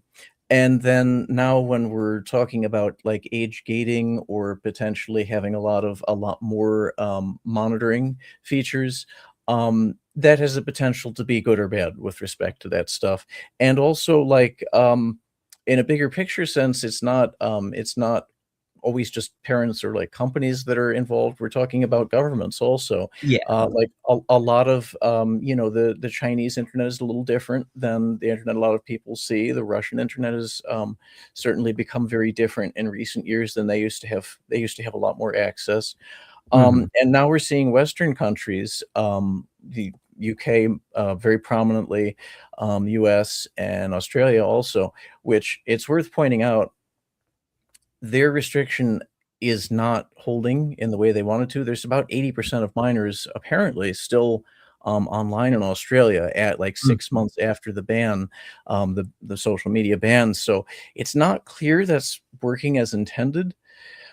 And the tendency is, depending on the country and the time and place, you could be looking at like actual idea censorship, Mhm. and maybe, friend group censorship. There's different parts of the world. There's different restrictions depending on where other people live, who you can communicate with or not. It could be ethnic, religious, social caste or class things involved there. So, like, there's a lot of factors that aren't really being appreciated or put into proper taken into proper account. Many technology professionals feel that's not really out of it's not that unusual that I'm pretty much in step with the mainstream on this. There's a Mhm. lot of concerns we have about how what is essentially a social policy, because really is more social policy Yeah. oriented, is being implemented through technical means. Because it's, law of unintended consequences and stuff like that. It's like, this is something that, in order to be ethical, when we're talking about something affecting millions, tens of millions, billions of people potentially, um, oopsie really isn't an option, right? Like, people can be impacted in negative ways by technology. That's a fact, right? Like, we have restrictions on cars and all that, heavy equipment, um, aircraft, all of that for reasons. because we're aware of that hazard potential, but Mm. these restrictions are a whole new way of engaging online, and we're pretty familiar, most people are, to whatever degree, with the existing hazards online, like don't click emails you don't know and links you don't know, and the usual advice is, don't overshare and stuff, which is still kind of good, still pretty good Yeah. advice. And we don't have a lot of information on how these changes are going to affect everybody, and there have been some examples of like of where it has had a where it has had a negative impact, where it's been tried. So that's I'm glad that you're here to speak to that. I have some other examples of that, like where I could I'm probably gonna do a video Mhm. diving into some of this stuff more, because it's just nothing to it's nothing to rush into as a solution. So I do think we need to address these the problems with online abuse and exploitation online. Those have to be addressed, and there should be updates to the law. But I think we need to be like reasonably careful about how that's done, because you want to deal with that in the right way and not in a way that brings more harm than good. Yeah. And, there's a lot of stuff with that. I mean, for that, what I always go to as the go-to solution for that is, instead of restricting young people, because my opinion on this is, when you enforce restrictions under the guise of protecting children or protecting minors or whatever, you're actually just punishing them. Like, you're taking away their rights and freedoms for all the stuff that I've mentioned about, connectivity, education, freedom of speech, advocacy. You're taking away their ability to do these things based on trying to quote unquote protect them. But what you should really be doing is going after the people who are causing the problems. Like, go after the predators, go after the creeps, go after them instead of punishing young people, because it's basically teaching a system that you're allowing the bad people to win. You're allowing them to run everything, Hmm. because you're Hmm. making these regulations and saying, because there's bad people, we're taking your rights away. The bad people are winning. The bad people are in control. That's like if a girl went outside and got sexually assaulted by someone, the government responded with, okay, new rule, women aren't allowed outside past 8 p.m. You see what I mean? Of like, it's creating, It's an interesting example. Yeah, I see your point. I see your yeah, point. it's punishing people for things that, they should not be punished for, basically. Mhm, And mhm, so what I mhm. always say is the go-to solution for this is increase education. So instead of the government making a law that says, oh, social media companies have to restrict the access to young people, they should make a law that says schools should be required to teach about social media safety, internet safety, like how to avoid predatory situations, how to avoid scams, how to deal with cyberbullying, how to like safely respond to this type of stuff, how to recognize like this type of abuse if it's happening, how to report it, this type of stuff. This is what they should be teaching. Mhm, Because mhm. instead, because you're empowering self-responsibility rather than punishment. So that's what I kind of say is the go-to solution to that. But going off of a few other things you said, I mean, I've kind of wrote down some notes off of a few things you said about, you mentioned with the burner phones about how, I mean, not the burner phones, you mentioned with the way that this type of monitoring and restrictions could also be used in ways that adults abuse each other as well, not just parents. And when I It was happens researching, too. yeah, when I was researching for my article about burner phones, I found a lot of information about that, about how there was a lot of cases of domestic abuse happening with a family plan, quote unquote, where it's like Mhm. two people were on the same phone plan. The abuser used that to control and track the location of the victim. And then there were several websites saying that, like, for survivors and for abuse victims, that say burner phones are probably your best way to like avoid this. Mhm, So mhm. if you're requiring ID for that, I mean, obviously that's gonna disproportionately affect young people. So it's like saying, it's like, okay, so Sure, sure. if it's an adult getting abused, it's like they're acting like that is more deserving of support, because they're taking away the young person's ability to access a resource Yeah. because of the ID requirements, which is, another thing. But Anyways, but also what you said about the ways that these type of restrictions could be used. Another way that could be used in wrong ways. I feel like data breaches is a big concern, and Mhm. with digital Good point. ID and ID verification, there was so many instances of this. I mean, especially if you make social media companies have to do this. I mean, the Persona was a third-party ID verification company. They got data breached, and they suffered like a huge data breach. Like thousands of IDs that were being used on Discord got leaked. Right. Um, Right. and that was That's the also big one. that's because the company was storing the IDs for longer than they said they were going to. They stored it for Right. years by saying they Right. were going to get deleted. So And that they did it, not to interrupt, but they did it, because to comply with age verification yeah. mandates. Yeah. Yeah, Online yeah. safety. So that's basically saying that it's like, yeah, now everybody's information is getting threatened because of this. And there was another one where hackers were able to use this type of stuff to obtain driver's license and passport numbers of more than 3 million people from a website in Texas.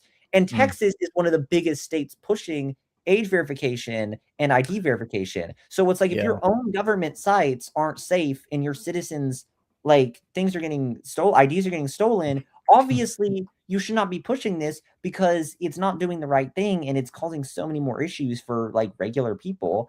So that's just another big issue. And I like also what you mentioned about how this could be used to do censorship as well. And this is one of the things Mhm. that I brought up in one of my articles about how the Kids Act and COSA could harm vulnerable teenagers. Is with the current political landscape and administration of the United States, various people that are in a position of authority have certain ideals that they social ideals, like you said, it's a social issue that they try to enforce on the public. And I just want to go into a few of these examples of so the big one is with especially kids and young people and LGBTQ. That's a big one because Yeah. a lot of conservative politicians that are currently in positions of authority within our country have this idea that LGBTQ is inherently harmful for young people, that it inherently should not be exposed to young people.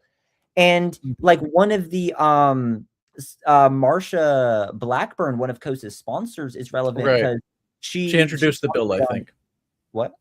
She might have introduced the bill, but she's very prominent in putting it forward. Yeah. Yeah. And she said that like protecting minors from the transgender in this culture and that influence is is very important to like protect them from this like LGBTQ transgender influence. Right. So, Right. and then Don't also say gay. Don't say gay was a thing in Florida that, yeah, similar. Florida, Florida and Texas, Greg Abbott, DeSantis, they're all trying to push these things of making it to where young people aren't allowed to access LGBTQ related information in schools. And Mhm. when you think Mhm. about it, that's because of the fact that the public schools are, government schools, so they can pass laws to regulate the content that happens in these schools. So Mhm. because they have the ability to do that.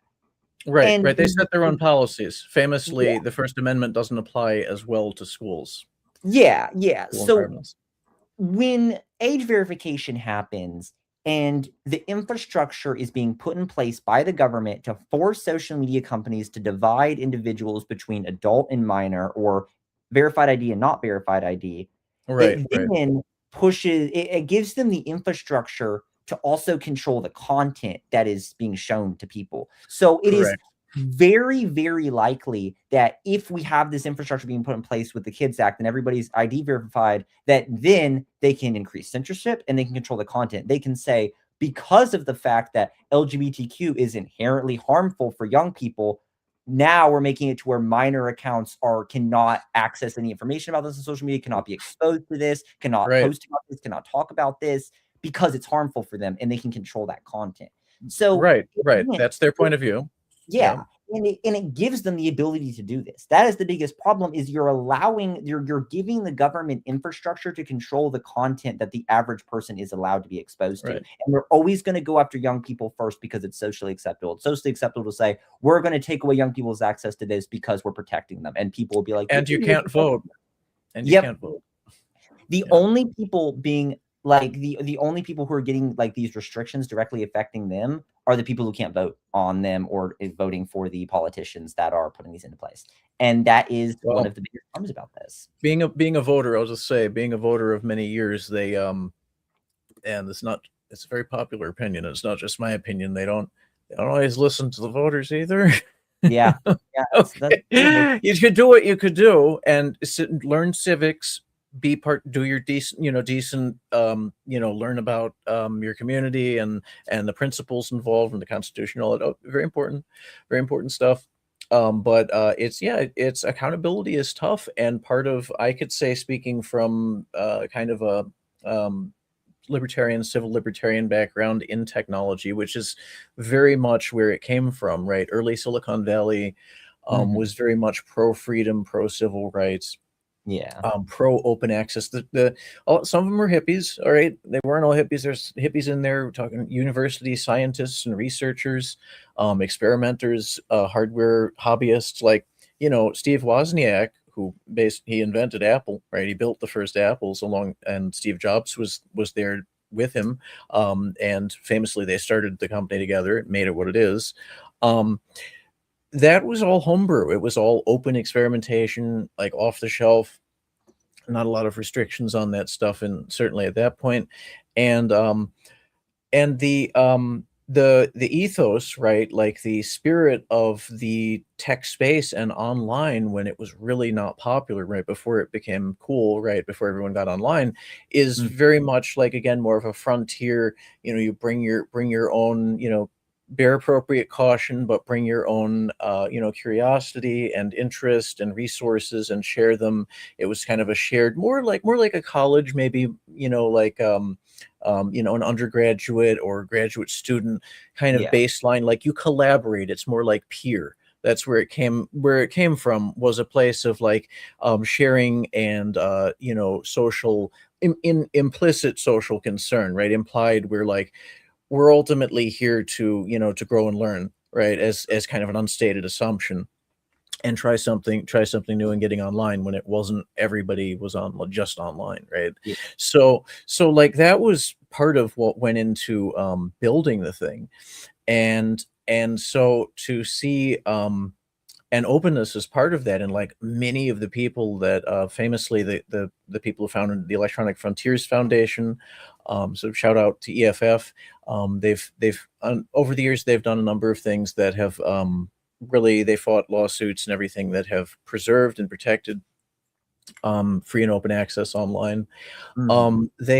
They believed that the saying was, information wants to be free.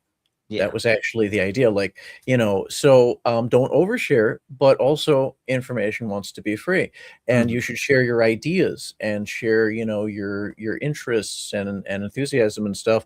And in the early days of the internet, it was all that. It was, I mean, like essentially wall to wall, people did their own little websites, and, um, there's a lot of good feelings. I just want to put that out there. Was such good and like novel and experimental, feelings and sharings, that was like the culture.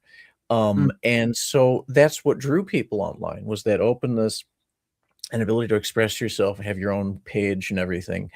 Um, and that definitely, that's changed, along with other shifts in the culture and the law and business practices and stuff.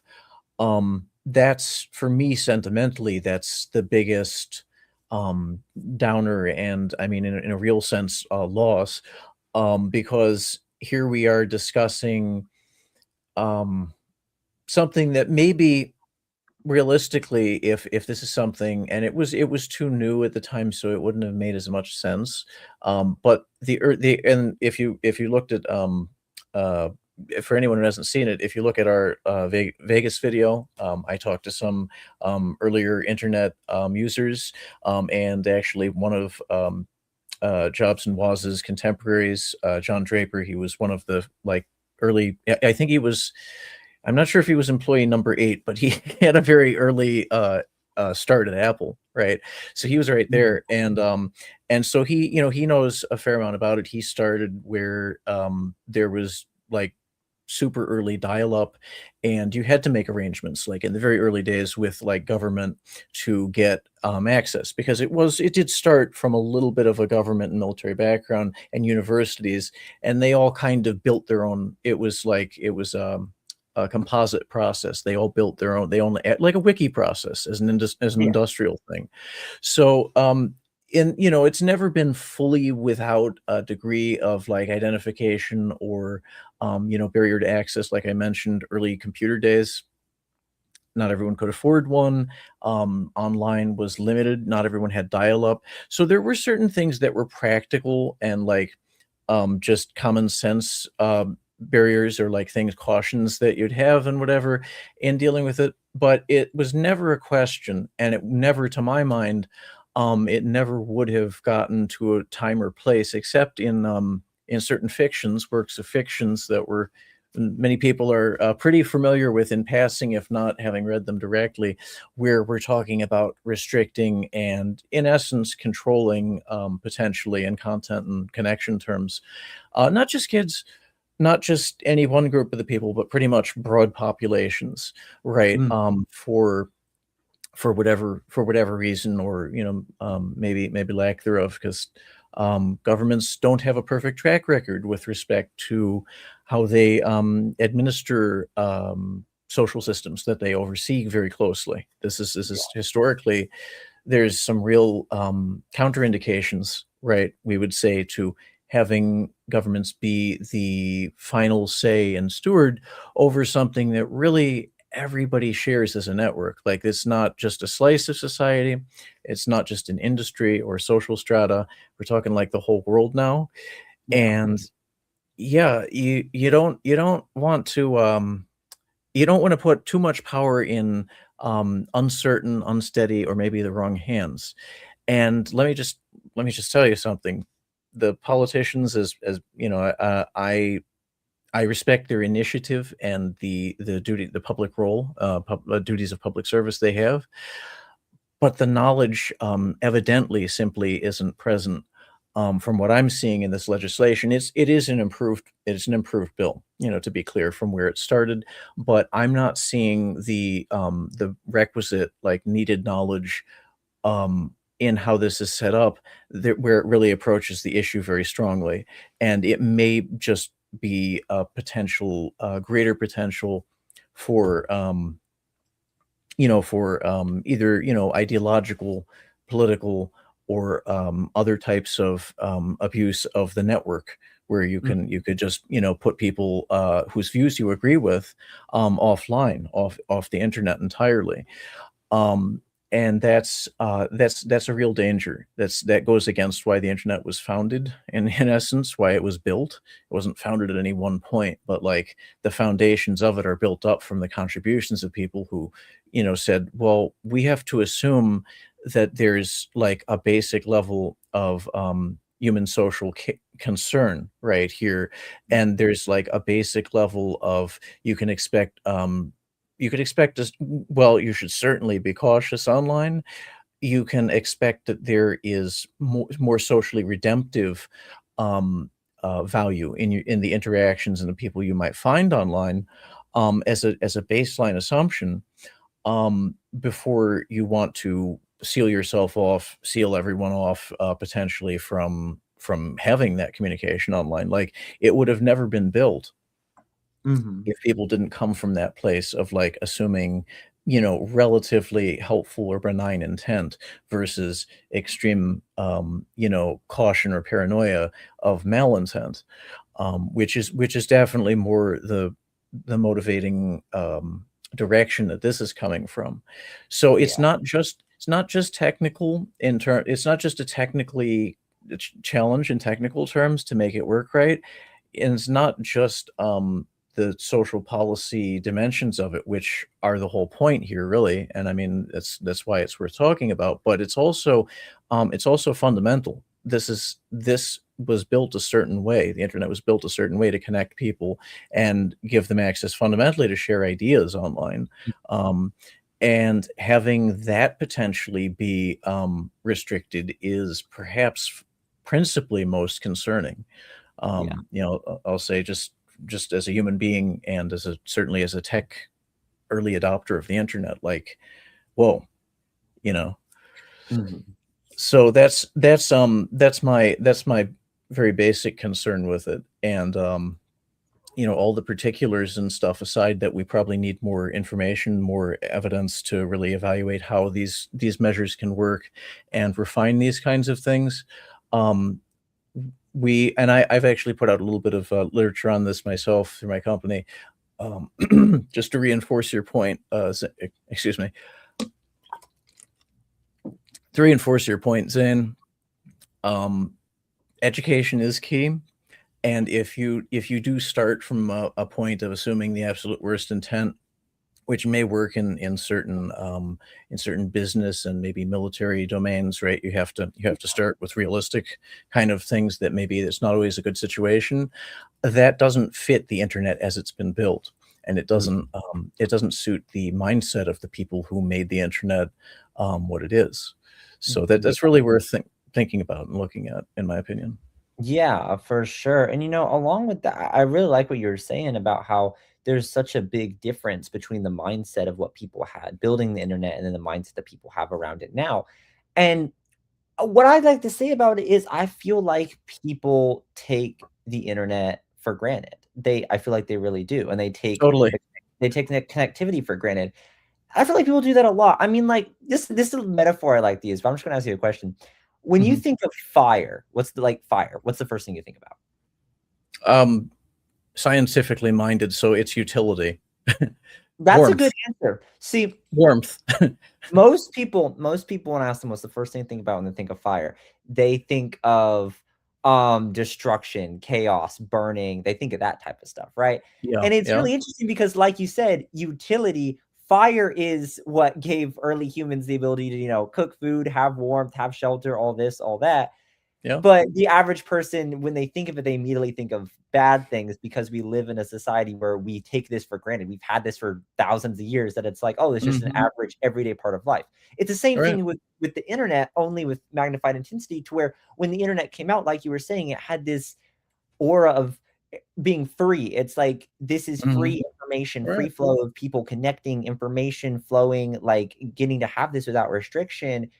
But now we have taken that for granted in a way that people are so surrounded by the benefits of the internet. They're surrounded by connectivity. They're That's surrounded right. by infinite access to information, infinite access to people, infinite access to anything you could possibly dream of, that they Mhm. don't realize how game changing that is. They don't understand that this was the greatest invention in the history of humanity in terms of keeping the world connected to each other. Right on. Right on. Yeah. So the thing about that is now they come at it and they want to amplify these harms and be like, oh, but what about all these negative things? It's like, yes, there are negative things about social media and there's negative things about the internet, and nobody's ever trying to say that it's 100% positive. But but people as a society, we've been ignoring these positives and artificially amplifying these negatives to act Yeah, like the yeah. negatives outweigh the positives. But Very when true. you look at it, that's the complete opposite of what's been occurring for the last 20, 30 years since the internet's been involved. Like if we started off the internet, like you were saying, if we started off the internet with this mindset of, oh, it's terrible, we need to restrict it, we never would have had anything. Like Mhm. what if like the first caveman stopped making fire because they accidentally burned his house down once and they never had fire again and we're still in the Stone Age? Like Right. if you take something that is 90% good, but it has the potential to do bad, and you always look at it by the bad things, you're living in the Stone Age. Like that's social That's right. regressivism. Yeah. It's regressivism. You're regressing backwards out of Right. fear.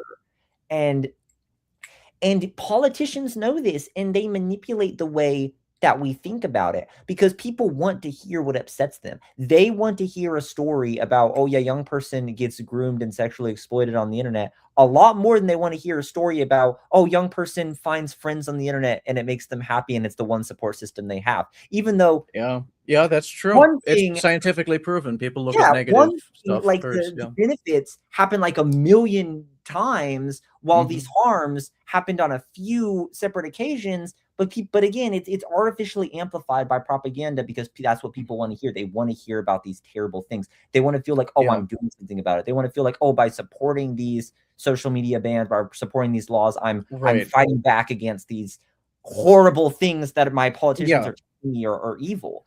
And Right. they're Right. manipulating psychology to have control. And they want control because they want your ID, they want your information, they want to be able to tie what you're saying online back to what the world is. They want to be able to control what information young people are exposed to because the young people are the future, and what you expose young people to is going to basically determine what the beliefs of the generation is, who they elect, who they vote for in the Yeah. future. Yeah. Limit their perspective or guide the perspective. I mean, to some extent, sure.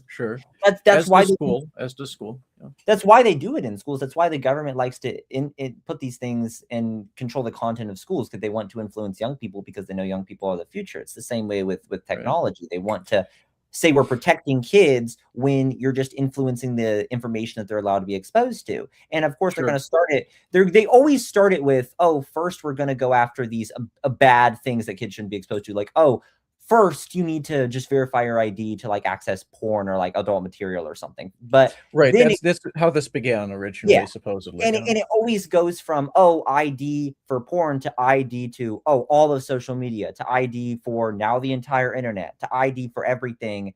And it's a slippery slope. And we've been seeing it sliding on full display.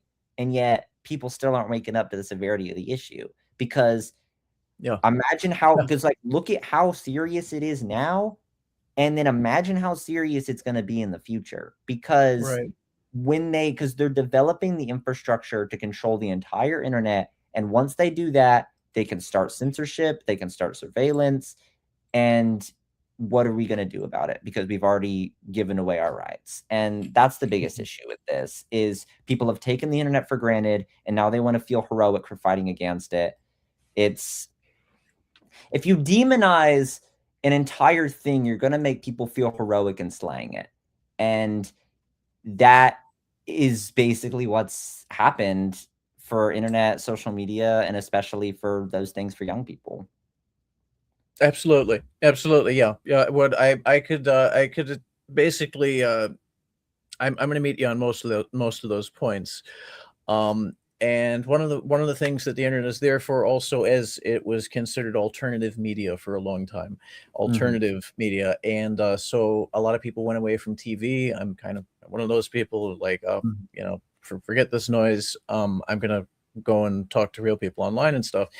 And so yeah, that's always been like a backup and an outlet and a way for people to inform themselves. And so you could say that there may be a motivation on the part of some in or outside of government, who want us to have a little bit less access to information and a little bit less freely.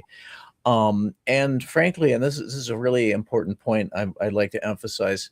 Hard as it may be to accept and believe, because I know it was very difficult for me too in principle, there are actually people out there.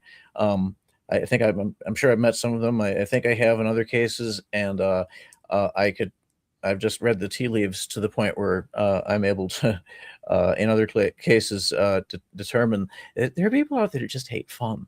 Okay, there are people that they're anti-curiosity. They don't want to know nothing, don't want to be told nothing, don't want to ask or learn anything, which I don't really respect, but I respect their decision. That's their choice.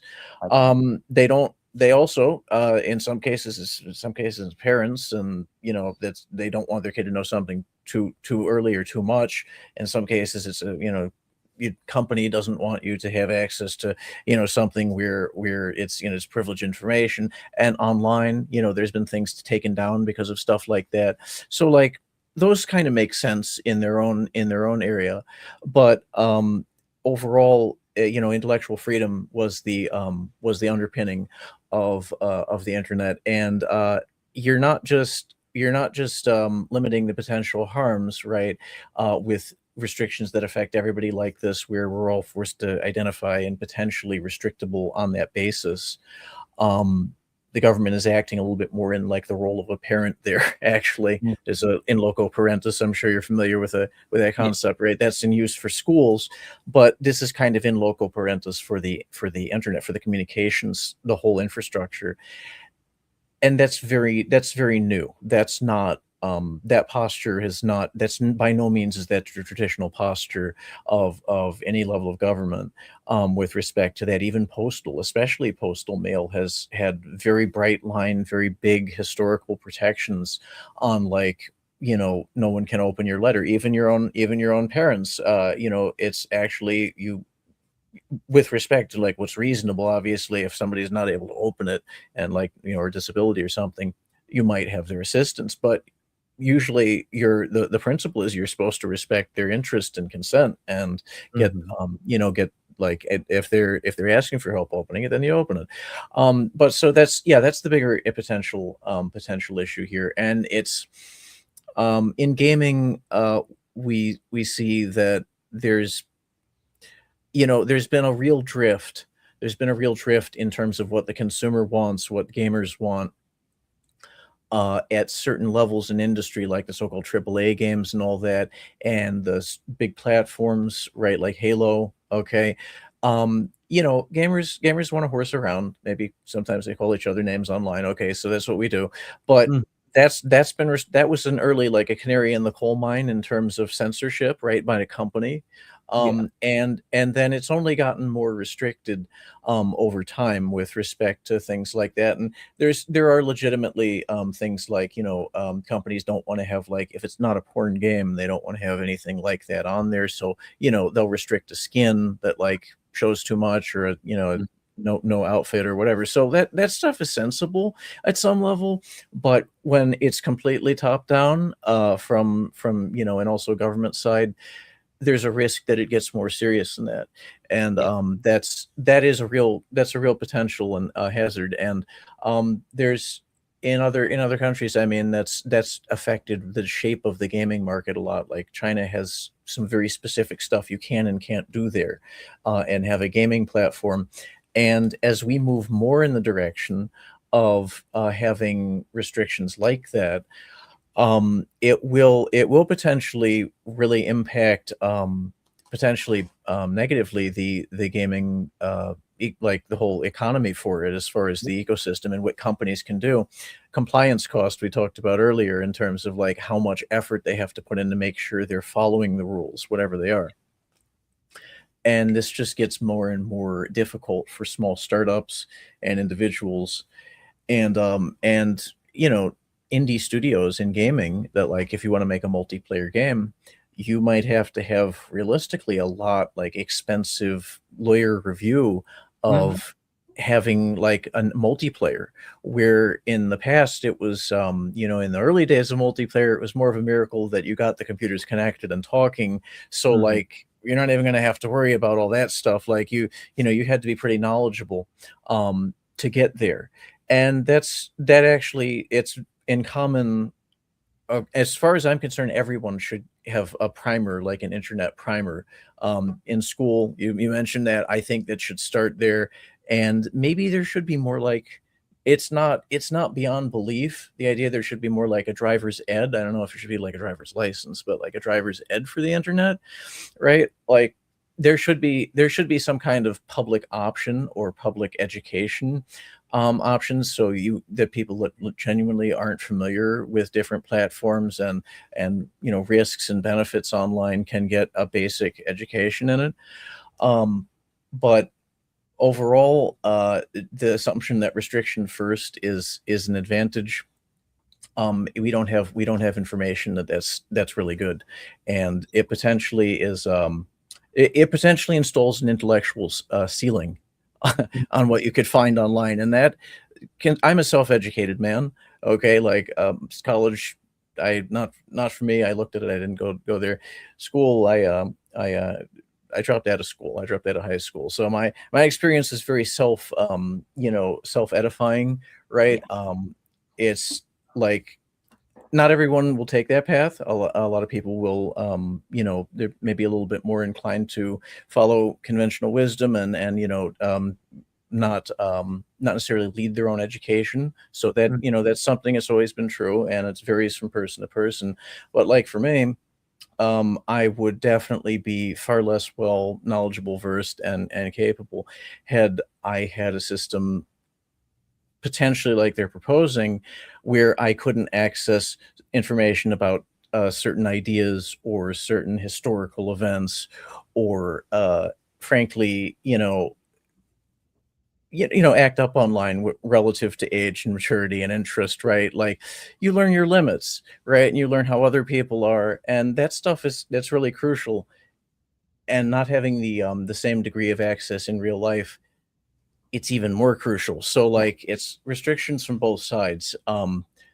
Something that has to be looked at and in some cases fought against, because it's not a and I mean civilly and lawfully, it's like, this is not good technology work. Mhm. Um, there's not enough data to say the outcome is going to be what they're spelling it out to be.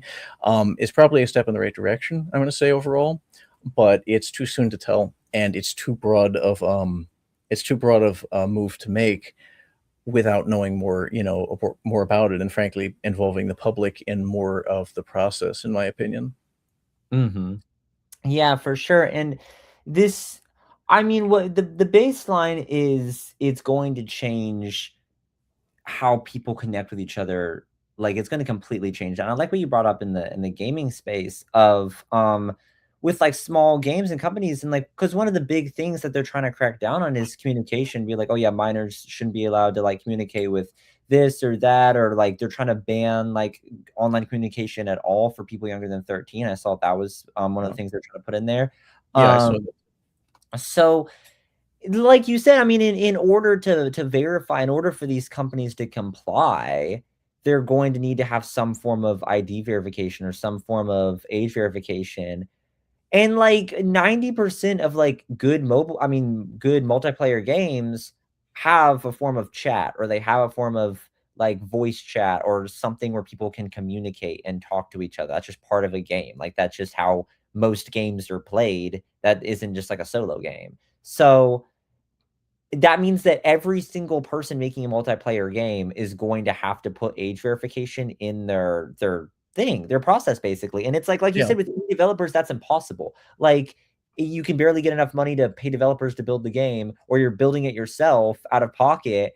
And then, oh yeah, you have to pay a third party for age verification or identity right, check and all that. And it's like, right. even then, if you have a third party, what if it's a bad one? Then all the identities get leaked and everything. Then nobody wants the game. Everybody hates you, and it's like, it's not even your fault because you were forced to do it against your will by the government.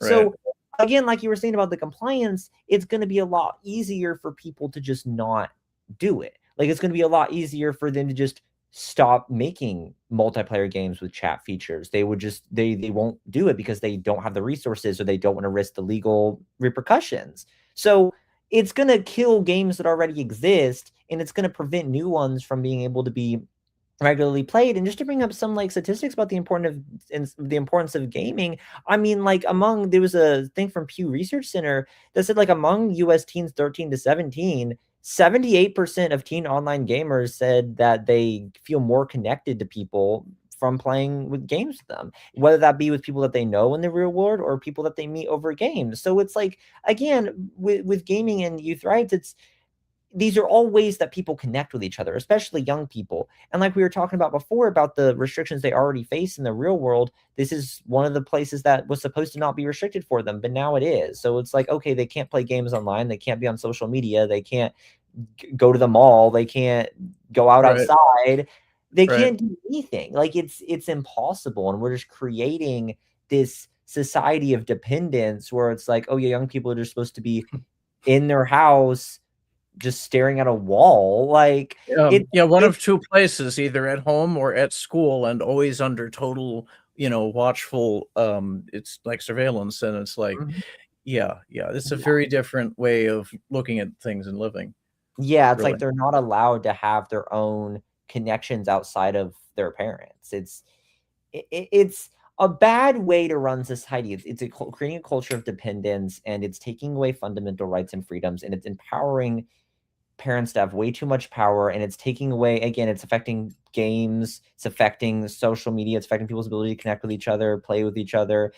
It's drastically impacting the entire course of the internet, and it's taking it away from a wide open expanse where people can, like, just be what they want to be, be exposed to whatever information they want to be exposed to then you're not allowed to do this without connecting it to your identity, or then if you're too young, they won't even let you do anything. Yeah. It's a really bad slope. And like you said about how social media was like an alternative viewpoint. I mean, it's not even like theory that politicians are going to use this to enforce content to change viewpoints and stuff. The UK government is already trying to push YouTube to push down every single independent creator and only push up the official media like BBC and all that. Revenge of legacy media. Yeah. Yeah, and it's about controlling the viewpoint. Night of the living mainstream media. They Yeah, come back from the because they realize that nobody actually cares about that anymore because it sucks. Like, for lack of a better term, right. it's not good. It's one, you're You getting said it. one viewpoint. Yeah. But social media is about people giving information to people. It's not about a person of authority giving information to like someone just sitting on their couch who's not in the position of authority. It's people giving information to people. I get most of my news off social media. Like, most of the articles that I've written, it's off of like something that I found from social media. And these first person events, these first person stories is one of the most powerful ways that information is communicated. And when people have that, they don't need to rely on traditional media. They don't need to rely on what's pushed by the government. And that's why the government's trying to fight back against it, and they're using this. It's not even a theoretical. It's not even a theoretical that they're using these restrictions to come to like push up their ideals over what people have now. It's observed. It's what's already happening. The UK is already trying to do it. The UK already said they were going to ban social media for anyone under 16. And then like a week later, they're like, okay, now you have to push up only our official media. It's already happening. Like, that's the thing. Right. People aren't even, it's going to be too late. And then what are you going to do about it? Yeah. Well, what I'm going to do is I'm going to just say what you said. Zane. Yeah. Okay. I agree that that's both the hazard and already, to whatever degree, the observed harm. Even if you think that content is great and should be at the front, it is deranking and downranking organic, grassroots, everyday creators. And so that's, it's inherently a hazard situation just in terms of creativity, free expression, and exchange of ideas. So that's all stuff worth observing and and examining a lot, at least a little bit and a lot, before these measures all take effect, and to the extent they've been proposed. Yeah, for sure. Yeah. So this is I think we're probably going to wrap with just some platforms and stuff we've been able to enjoy, and games. If you don't mind, I think we should really just do a segment on the games that speak to us and stuff, because that's alternative entertainment too. We don't have to rely on mainstream entertainment, and games were once there. So, what are the mainstream games you like? Do you have any indie games that speak to you? Anything like that? Yeah. I mean, in terms of mainstream games, I'm a big fan of Minecraft. That's been my favorite game since I was a little kid, and it's how I play a lot with my friends and everything. That's always been a big one for me. I had an era where I was really into Fortnite. Kind of the big game that I've been playing with my friends lately is Overwatch. I kind of just got into that one like 2 months ago. My favorite game of all time, Red Dead Redemption 2. Best story I've ever seen from a game. Crazy world. One of my favorites. Great game, man. I was also a big fan of No Man's Sky when that one was like a few years ago and that was coming out. Big fan of No Man's Sky. And then I'm not really like a indie gamer when it comes to like Steam games and stuff. I've mostly just been like a console person. But in terms of Steam games, I've played like a few like really indie games just as like a curiosity, just to see. But yeah, no, a lot of the games that I play usually somewhat involvement of like connecting with people and like talking to people and like playing with people. And it's like, it's sad to see that if these measures pass, I would need to verify my identity just to play, like just to have a chat feature in Minecraft. Like, it's kind of, it's insane like that. But yeah, no, that's one of the main games that I've been sticking to lately. Yeah, those are all great. Those are great and good ones. I agree with you. Like, just point blank, it's like it is kind of ridiculous to think that for very common and basic game experiences like Minecraft usually is, and I think League and some of the other ones, anything with a chat function or anything that does allow you to friend and all that, the idea that you want to come in and get full identity and full monitoring on that, maybe a little heavy-handed relative to the intended and commonplace purpose that it's used for.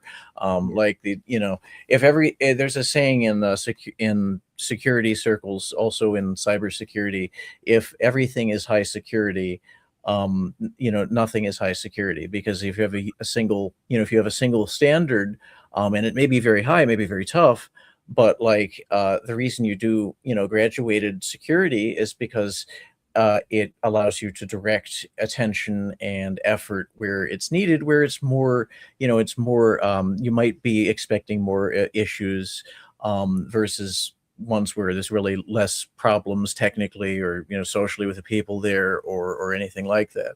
Yeah. So this is something that's, it's a lot to ask, and potentially also with respect to the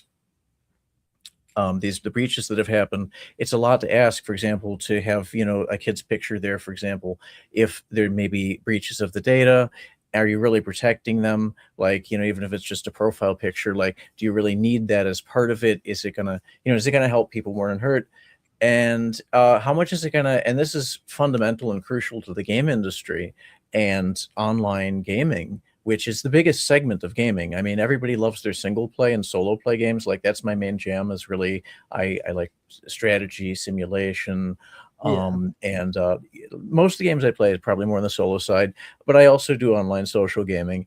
And the question is, again, it's also like at a concert or any like amphitheater or anything like that, how many security checkpoints do you put in, and how realistic is that for getting people to come and participate versus potential or likely threats? And for the most part, usually maybe one or two gates, but there's studies on these kinds of things where the more restrictions of, like, you have to go through one single access point or door, or you have to go through extra layers of security with different, like an airport, right? You have to take things off and stuff like that. That will just, excuse me, that will discourage people from casually, like, imagine if you had to do that to go to like a dance club or something, maybe not drinking or nightclub like per se, but or a skating rink or a movie theater. Like, would people really put up with that? Do you want to go through that experience just to have a short like movie, or a public outing at a venue? It doesn't always make sense. And when it comes to something online that's already kind of it's virtual anyway, how much of your offline life is reasonable to ask and likely to get compliance? Because in Yeah. law and regulation, there's like, are people going to naturally and like really want to do this? Or are they going to grudgingly do it, or they're just not going to do it and say, F this, and I'm going somewhere, I'm going to do something else? They'll change their behavior entirely.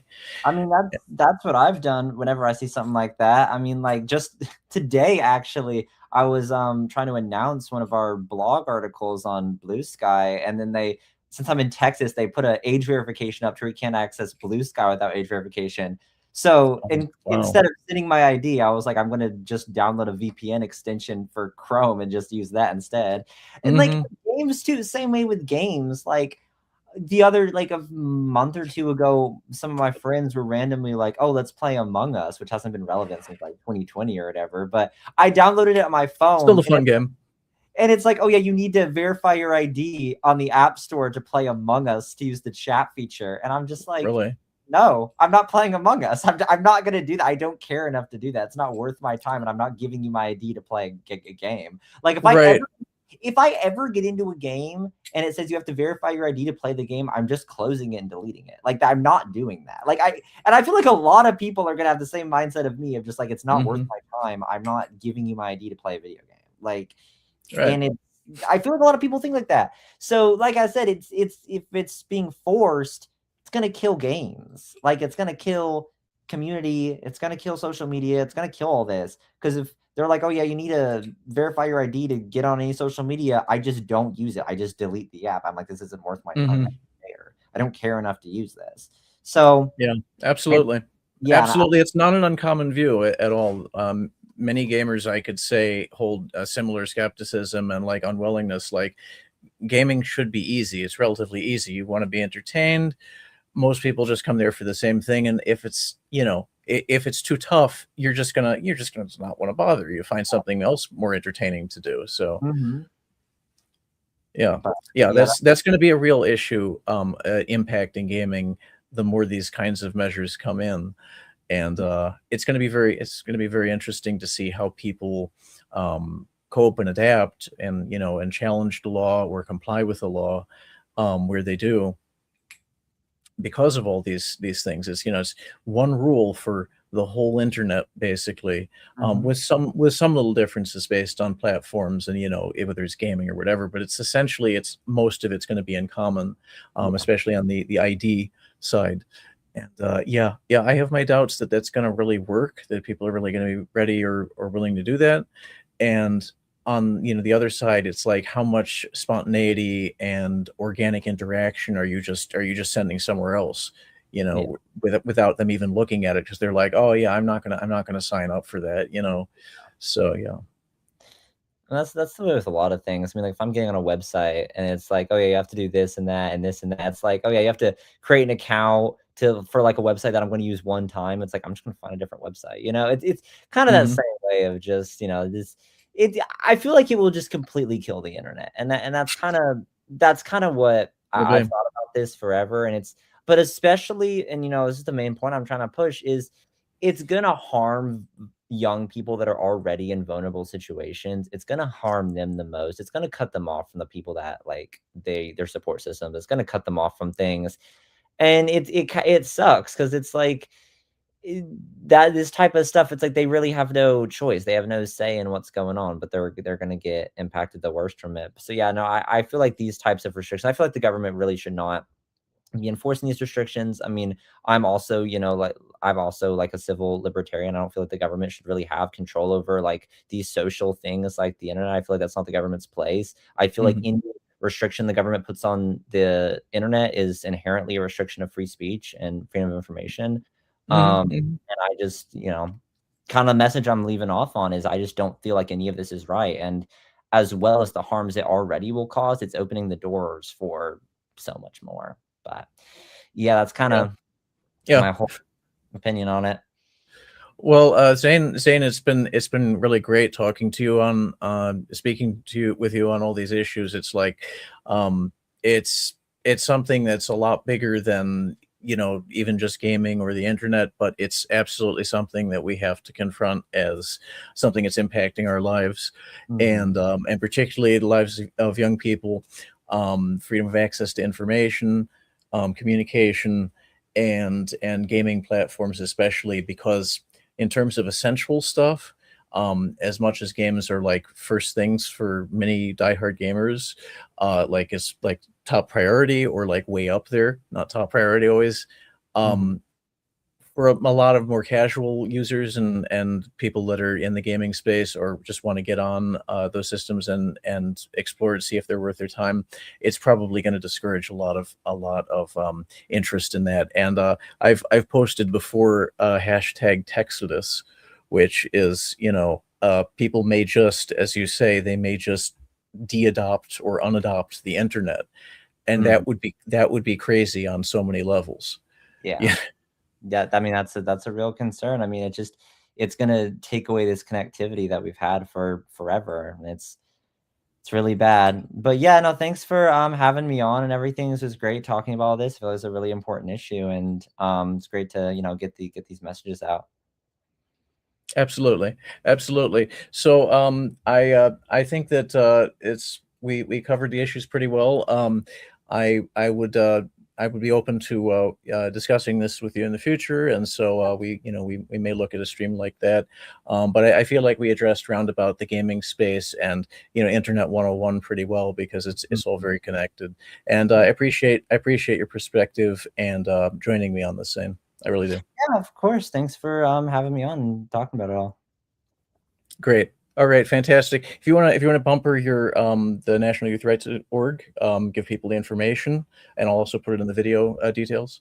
Yeah. So if you want to check out NYRA, it's youthrights.org for the website. It's at Youth Rights on pretty much any social media, Twitter, Blue Sky, Instagram, all of that. If you want to, like, the main ways that you can contribute to NYRA is if you want to like volunteer, if you want to like help us write about these issues, help us fight these issues, definitely check us out. I've written a lot about these issues in the past, and if you have a personal story, I really am trying to push these personal stories of how the internet positively benefited your life when you were growing up, or how taking this stuff away would hurt your life. Definitely reach out. You can email me at nyra@youthrights.org. Share your story. We can maybe have an interview. We could do a podcast episode, something similar like this, and you can just tell your story and just talk about how the internet has benefited you and how this will harm you. But yeah, thanks to everyone for listening, and if you want to check out NYRA, go ahead. But yeah, thanks for having me on and everything. You're very welcome. So that's youthrights.org, National Youth Rights Association. We're U.S. based, or they're U.S. based. We're also U.S. based. So you've been listening to me, J-Dog, and Zane Miller of NYRA. I'm Gaming Brethren Advocates. If you're on this channel, you already know that. And gbamfs.org, gbamfs.org. We stand up for gamers, consumer interest rights, and rep gamer culture. Something that should be better acknowledged, better shown publicly, because we all play games. Like, pretty much everybody has some kind of game they play, even a phone game, casual game. But lifestyle gamers, OG gamers, devoted gamers, we're a special breed, and we bring certain energy to the gaming space that's seen the industry through upturns, downturns, and restrictions and new frontiers, and we really want to keep that culture alive and let gamers enjoy our games. So. Yeah, good message to leave off on. Thank you, Zane. All right, it's been a pleasure, and let's do it again sometime. Yeah, of course. All right, take care. Good night. Yeah, you too. Good night.